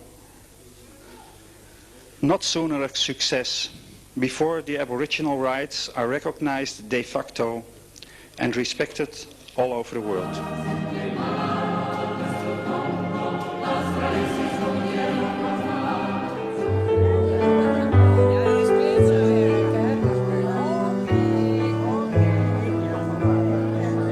We zullen doorgaan met de stootkracht van de milde kracht om door te gaan. Thank you for watching this tribute to Fons Eickholt. He was a very long-time friend to me, and I assisted in many of his projects which he conducted after the tribunal. This was a compilation of television interviews which were conducted with Fons prior to the Russell Tribunal, and it gives kind of a good impression of the intention Fons had and the deeper meaning of his wish to organize the tribunal. Well, so Fons sadly passed away last month. As friends and family, we're going to miss him, of course, tremendously, because Fons was an extremely generous person, and he was very colorful. He was very he was very gregarious and committed, and a very passionate person. But we also know Fons as a person who wanted to spend every minute of his life to serve a good cause. So I know that Fons is just going to be happy that we're doing this work to continue the tribunal. Fons was really a very humble and modest person. He did not want to have any personal recognition. And to be honest, on the day of his funeral, he did not want to have any speeches. He wanted to go into the grave anonymously. And I'm glad to say that that didn't happen. He had a beautiful farewell. Fons was a very remarkable person. And besides the tribunal, he organized very many important landmark institutions, both in the Netherlands, but also in Guatemala. He founded there a Mayan Indian Study Center. All these institutions, they flourished, and even 50 years now later, they are still there, because they were institutions that were founded on the needs of the community. And maybe it's interesting to know that actually Fons was expelled from school 10 times, and until the day he died, he had no clue why he was expelled from school. He explained to me that he just was always wondering why things couldn't be done differently. Fons was also a very colorful person and a true performer. His mom's favorite story about him was when he was about 10 or 12 years old. There was an international circus passing Amsterdam, and Fons wrote to the director to ask if during their winter break he could have a monkey and a horse and a magician. And the director said that unfortunately it would be too cold for the monkey, but the horse he could lend him, and that made headlines. So the horse was delivered at his house. The horse had to go 3 stories up, and Fons paraded around with the horse. So this was his first performance. Fons was a theater director. And actually, after the day of his funeral, I came home and I was contemplating, and I found his logbook on the Russell Tribunal. It described every step, how he came about to work on a project like this. He described in detail how he felt a strong urgency to do something. He had read the books of San Bartolomé de las Casas from the 16th century, where it was described eyewitness description of the atrocity against indigenous population and also the practice of extermination. He had a new copy of that book, and he was shocked that in the footnote it said that these atrocities against indigenous people were still going on. At the same time, he read in the news that also in that time that governments and multinationals were still practicing the same practices of extermination. So he felt very shocked and appalled. It was also the time when Wounded Knee happened, and it all built up to his urgency to do something. And as a theater maker, he thought he should make a play about it. He was very progressive as a theater maker, making theater plays which were in line with the news of the time.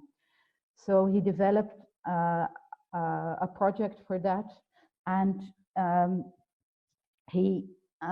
because of the sponsors, he was requested to form a working group, and so there were various groups coming together at the time, and that was also the time when just the conference in Geneva had taken place, and Fons and the people of the working group contemplating on what would be the way to raise the maximum awareness because the aim was to really put the atrocity against indigenous people on the agenda. Fons was always very keen on having a multimedia approach. He really felt that using all channels of communication would be the best way to get the biggest attention.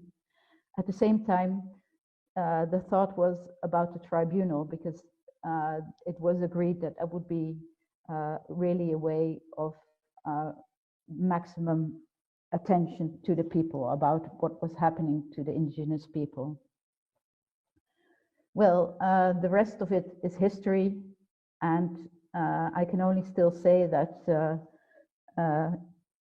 in Fons' closing speech, as you heard, he said that the tribunal was only a beginning, and I hope that we can continue this important work. I'm going to leave the floor because Joshua is going to introduce me. Aloha. Thank you so much, Elise, for sharing the message of Fons Eichholt and the message he had. And it really shows the partnership around the planet that happened in 1980 when indigenous peoples came to Rotterdam and They organize together for the human rights of all peoples on the planet. I will now hand it over. We've been to the Arctic, and now we'll be coming down from the Arctic to Mexico. And I'd like to welcome Marta Sanchez Nestor to share about the current campaign, and she's the coordinator of Indigenous Women in Mexico. But thank you so much, Marta. And after Marta, we'll then go to our concluding closing words featuring Nilo and Winona. Mahalo, thank you so much.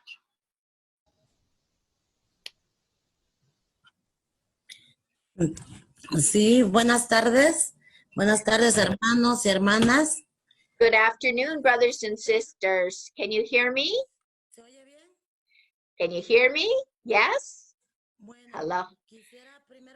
Well, first of all, I want to apologize that I had a hard time connecting, but I managed to join the webinar when Nilo was speaking. I bring you greetings from Chilpancingo, from the state of Guerrero, Mexico. I've been listening to your messages and to your voices, and I want to join with you in celebrating the fourth Russell Tribunal and say a bit about what's happening currently in Latin America. I believe I have 12 minutes. Is that correct? Well, first of all, I want to say that all of you and especially the elders have taught us a great deal about how to struggle for the rights of our peoples and how to defend both the individual and collective rights of indigenous peoples.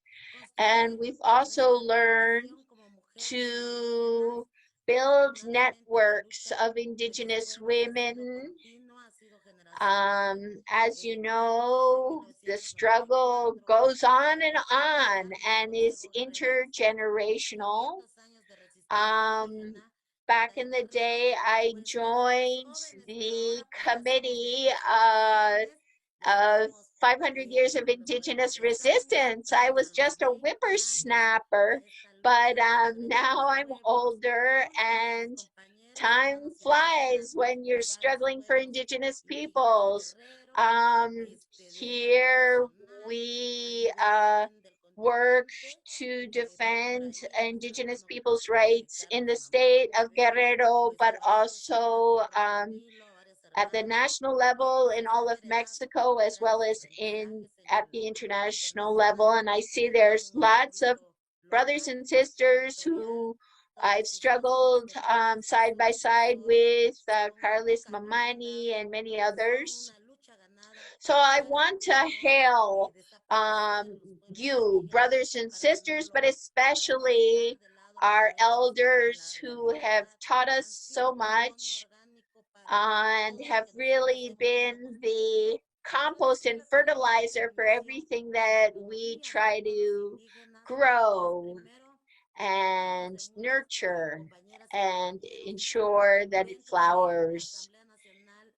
In the National Indigenous Peoples Assembly, which includes CANIPA, which is a grassroots organization. We also do advocacy work for Indigenous people's rights in the National Congress and Senate, because we know that government policies hurt Indigenous people's rights, but also we've made some headway in consecrating Indigenous people's rights in the legal framework. For example, the right to food free of agrotoxins. And we've also made some headway in including our right to intercultural multilingual education in the legal framework, as well as our right to our own Indigenous people's education. And we have built on the work that other brothers and sisters have done to fight for the implementation of the agreements that have been signed and to continue to promote dialogues in our communities on maternal health, and we also do a lot of work with Indigenous women who face a lot of challenges to guarantee their human rights and prenatal care and safe birthing. We've struggled really hard to ensure that the healthcare system allows us to practice our own medicine, and that there are intercultural birthing rooms, and that the children of Indigenous peoples are healthy. And we also struggle against discrimination and racism and try to ensure that our lives are free of violence. And obviously, we have to bridge the grassroots level with the international arena. And obviously, the path that we're on is a collective path.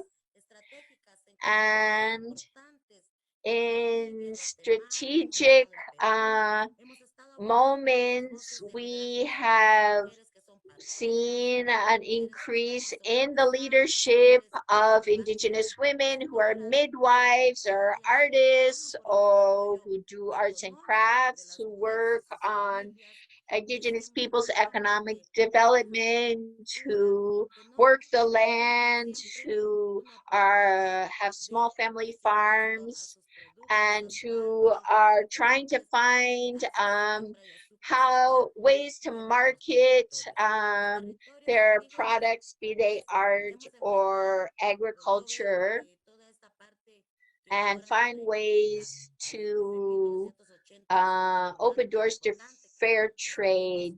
So since 1980, when the fourth Russell Tribunal was held, we've done a lot to defend Indigenous people's rights.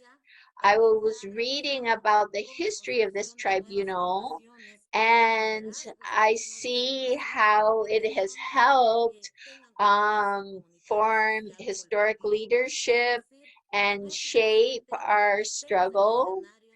So it's not enough to be in the international arena talking about Indigenous people's rights. We need to sow and plant new consciousness in our territories with the First Peoples, with Indigenous peoples, so that there is an awareness and a consciousness and a commitment to defend Indigenous people's rights. A lot of Indigenous people's territories in Mexico are currently militarized because we're resisting mega projects, and multinational corporations are exploiting our water and oil and gold and silver and other natural resources. And our territories are being pillaged by these multinational corporations, and we are impoverished by them and their pillaging. And we also have to defend our worldview and our individual and collective rights. And to that end, we have forged alliances to achieve common agendas. We have alliances with other Indigenous peoples of Mexico, in the continent and in the world.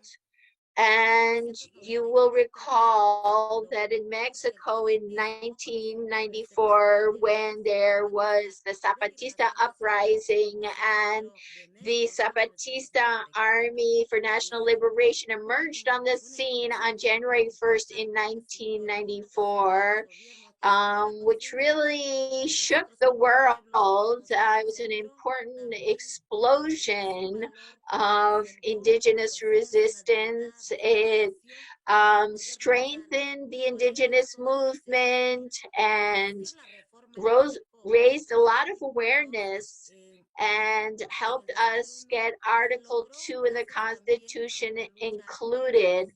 It was a struggle that used a diversity of tactics, not just advocacy, but also the armed struggle of the Zapatistas. And in 2006, the San Andres Accords between the Zapatistas and the Mexican government were signed. And so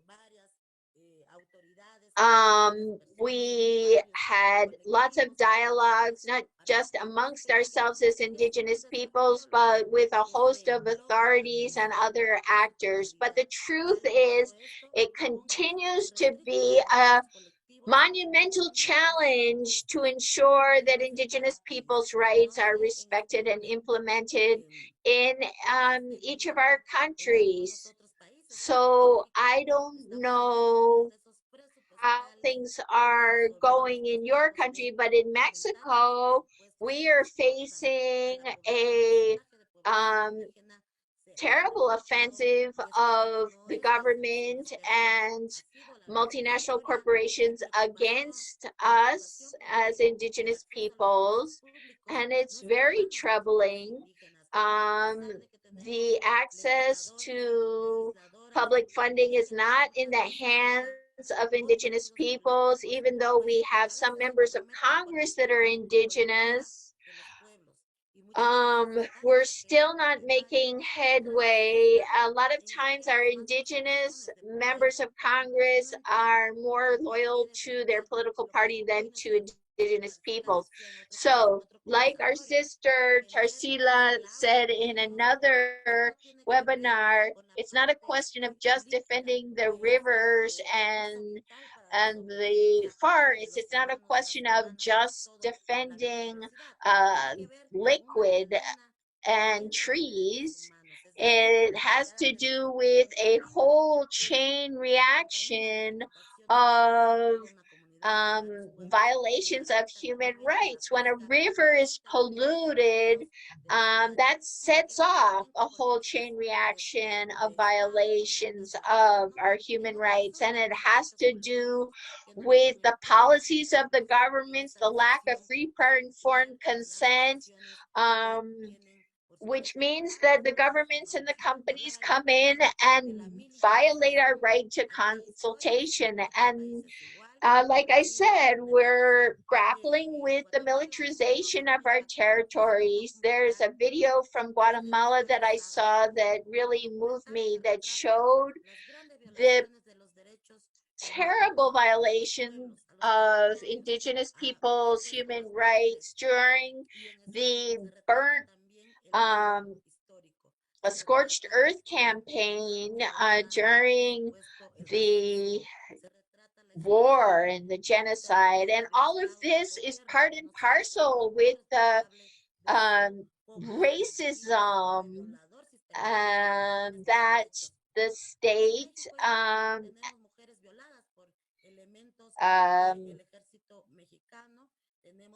has and how it violates indigenous people's rights. There are two indigenous women from the Mapa people, which in Spanish is known as the Tlapaneco people, who for 18 years have been denouncing the violations that they suffered, and not only were they raped, but when an indigenous woman is raped, her territory is also being raped. And so we have to have a holistic vision of the violation of any right of an indigenous person or an indigenous woman. And we always generate recommendations and demand reparations and restitution. The governments need to have political will to provide reparations and restitution. Often the governments only conceive of reparation in terms of money.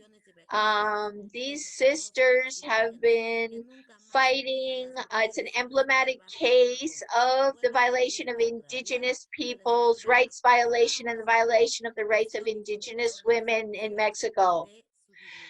And so we're fighting for dignity.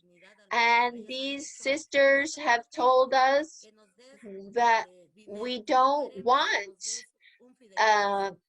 money. We don't want a trust fund. We want justice and reparations, and we want justice to prevail. We want the intellectual and material authors to be held responsible and to be brought to trial.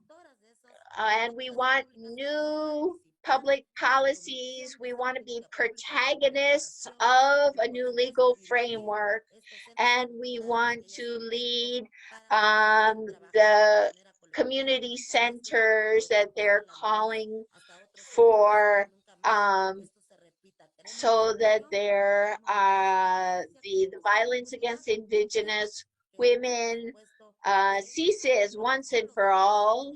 And we want there to be culturally sensitive protocols for responding to the violation of the rights of indigenous women and peoples in countries like Mexico.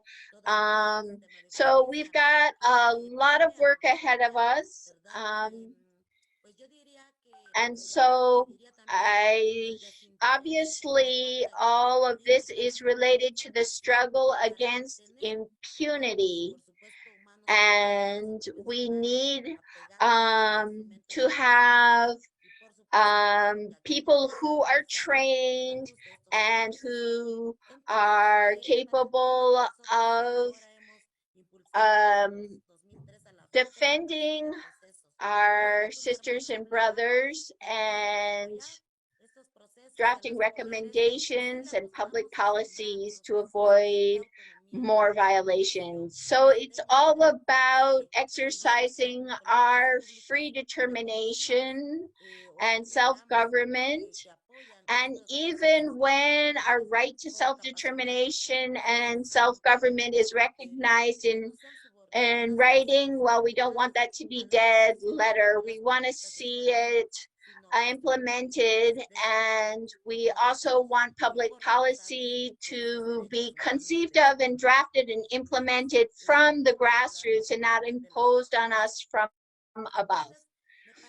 So it seems to me that we've made a lot of progress in the Continental. For example, the Continental campaign for celebrating the 500 years of indigenous, Black, and popular resistance was really landmark and really opened doors and helped to decolonize our minds.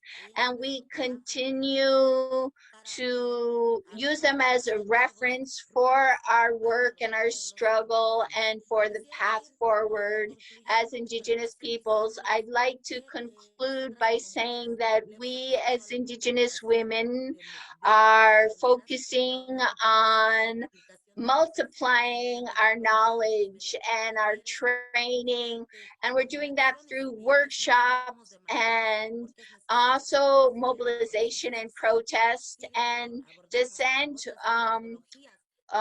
Part of our method of work is hitting the streets, but we're also organizing courses and training our sisters. We always have a collective vision of our work, and we also invite Indigenous peoples to participate in networks of both men and women, so that we all have an awareness about gender parity. Because if you care about Indigenous people's rights, and if you are in the historic marches, Mexico has seen historic marches such as Never Again Without Us, and other impressive and massive marches. So we are calling out the criminalization of our leaders and community members. We're fighting against discrimination here in Mexico, but we still have not eradicated discrimination and racism. We still haven't pulled it up by the roots. So we've made some progress. We've diversified our voices and our strategies and our experiences and our methods of work. And we've built networks of youth and midwives and artists and people who do arts and crafts. And we're also working to organize Indigenous peoples in the cities. People say to me, Martha, don't forget about me. I may have migrated to the city, but I still want to participate and I still want to struggle. We had to leave our territory and migrate to the city to try and earn some money so that we could study and stay alive and feed our families. So that is a phenomena throughout Mexico, but there are also day workers in the north of Mexico who have gone north, also because they're just trying to make ends meet, but they're also facing terrible exploitation and very long work days and the lack of sanitation, and often are exposed to agrotoxins. So throughout the country and throughout the continent, we are suffering, but we continue to take steps forward. I remember in Switzerland, we used to go to the working group on Indigenous populations, and then the UN Permanent Forum on Indigenous Peoples was created. And then we participated in the World Congress on Indigenous Peoples. So we also managed to get the General Assembly to adopt the UN Declaration on the Rights of Indigenous Peoples. So, and Convention 169 was passed by the ILO. So these are all tools that allow us to substantiate the defense of our rights and to sue and to do advocacy, as well as to take back power in the local governments and in the municipalities. And in Mexico, according to the census, there was only 12 or 13 million Indigenous peoples, according to the institute that was in charge of doing the census. And then after strengthening Indigenous identity in the last census, there were 25 million people in Mexico who self-identified as indigenous. So I think we have made progress. We're still feisty and fierce and committed to struggling. And we can't abandon this path because this is the path that you started and that you showed us how to travel. Well, I don't have time to tell you all of the wonderful struggles that we've participated in and the solidarity that we've shared with other indigenous peoples. So we are sharing our knowledge and affirming what other voices have said, and we respect and celebrate and recognize our brothers and sisters who are no longer with us on this earth, but who have taught us so much about how to struggle for our peoples. Thank you very much. Gracias, Marta. Thank you so much. And thank you also. I mean, I remember the words you started at the beginning. Time really flies when you're struggling and working for indigenous people's rights. And it's amazing that we've already had 3 hours just today. So we want to thank all of our speakers. Also, Marta, appreciate you bringing up exactly what Elise had shared about Las Casas and taking us back to where he started as the first bishop of Chiapas. And we know this is a century struggle. And from reading Las Casas, many people were inspired to then look at this Russell Tribunal. And then Marta, you took us throughout the entire length of important meetings that we participated in, the working group, the permanent forum, and adopted the Declaration on the Rights of Indigenous Peoples. And we thank you so much for that. It also supported what others had shared, such as Oren, that they tried to make indigenous peoples invisible, but the only thing we can definitely see and share is that indigenous peoples are invincible. And that brings us to the end of our program for just the first day of 3. And I'd like to welcome back Nilo and Winona for some closing words. And then we'll hear Marta one final time for a spiritual closing song. But thank you everyone for participating on this first day. Bueno, aquí Nilo, muchas gracias Marta por tus palabras. Siempre aprendemos algo de ustedes, las mujeres Thank you sobre so todo. much, Marta, for your words. We always learn so much when we listen to indigenous women. Entonces, quizás la pregunta para otra oportunidad, quizás para Winona y todos los que están participando aquí, será cómo podemos We should nosotros ask ourselves,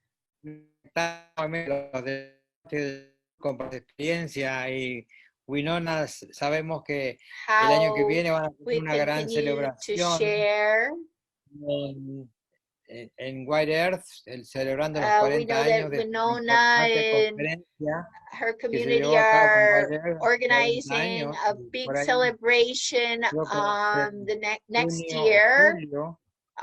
Y me gustaría ver si podemos organizar algo con June los or jóvenes, ¿no? Para July que to realmente puedan celebrate venir a participar y decades reconectar un of poco este struggle. proyecto antiguo que tenemos, esa profecía de unir las águilas And con el canto. obviously, I ¿Qué te think parece? one of the things that we're seeing today is how the prophecy of the eagle and the condor is playing out in our lives and in our struggles.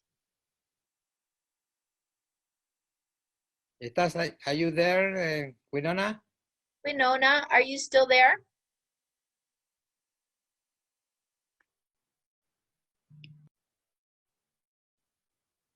Must be Parece que the no. nationals that got her. But we know Winona will be with us again. And thank you so much, Nilo, for their closing statements. And now we'll move to Marta for our closing spiritual song. And maybe Marta, if we can hear you. Sarah, I know you always have amazing songs that you share with us with the drum.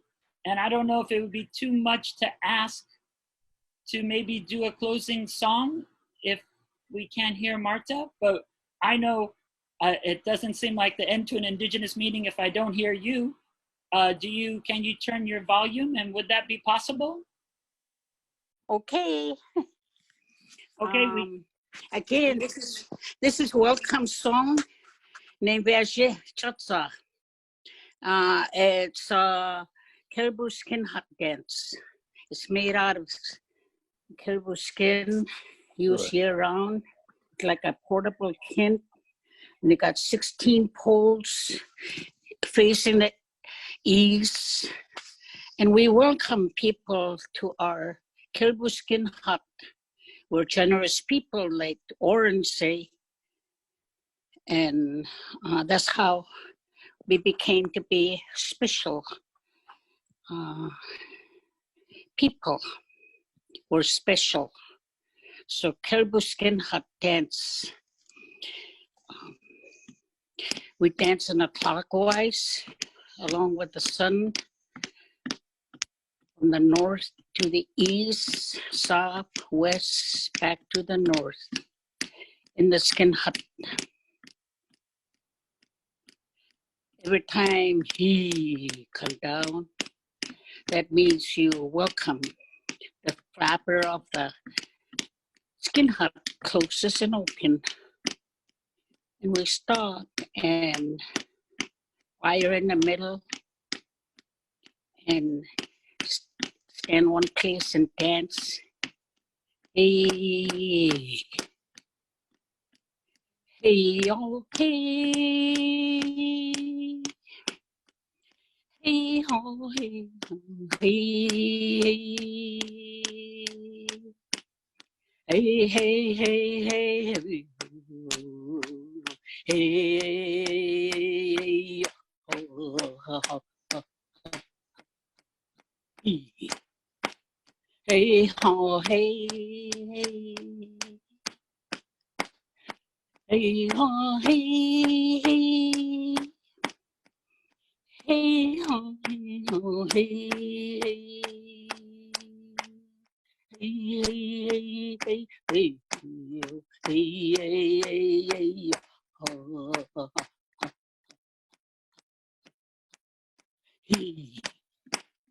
hey, ho, hey, hey, hey, ho, hey, hey, hey, ho, hey, ho, hey, hey, hey, hey, hey,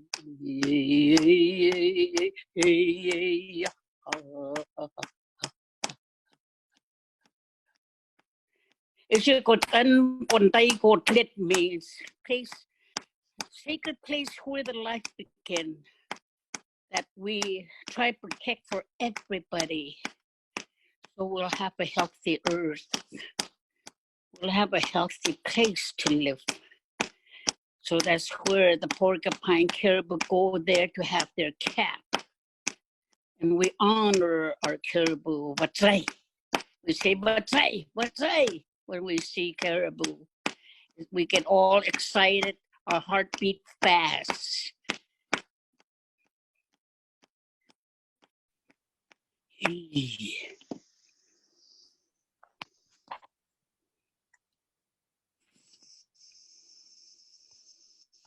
Mahalo, Sarah. Thank you so much.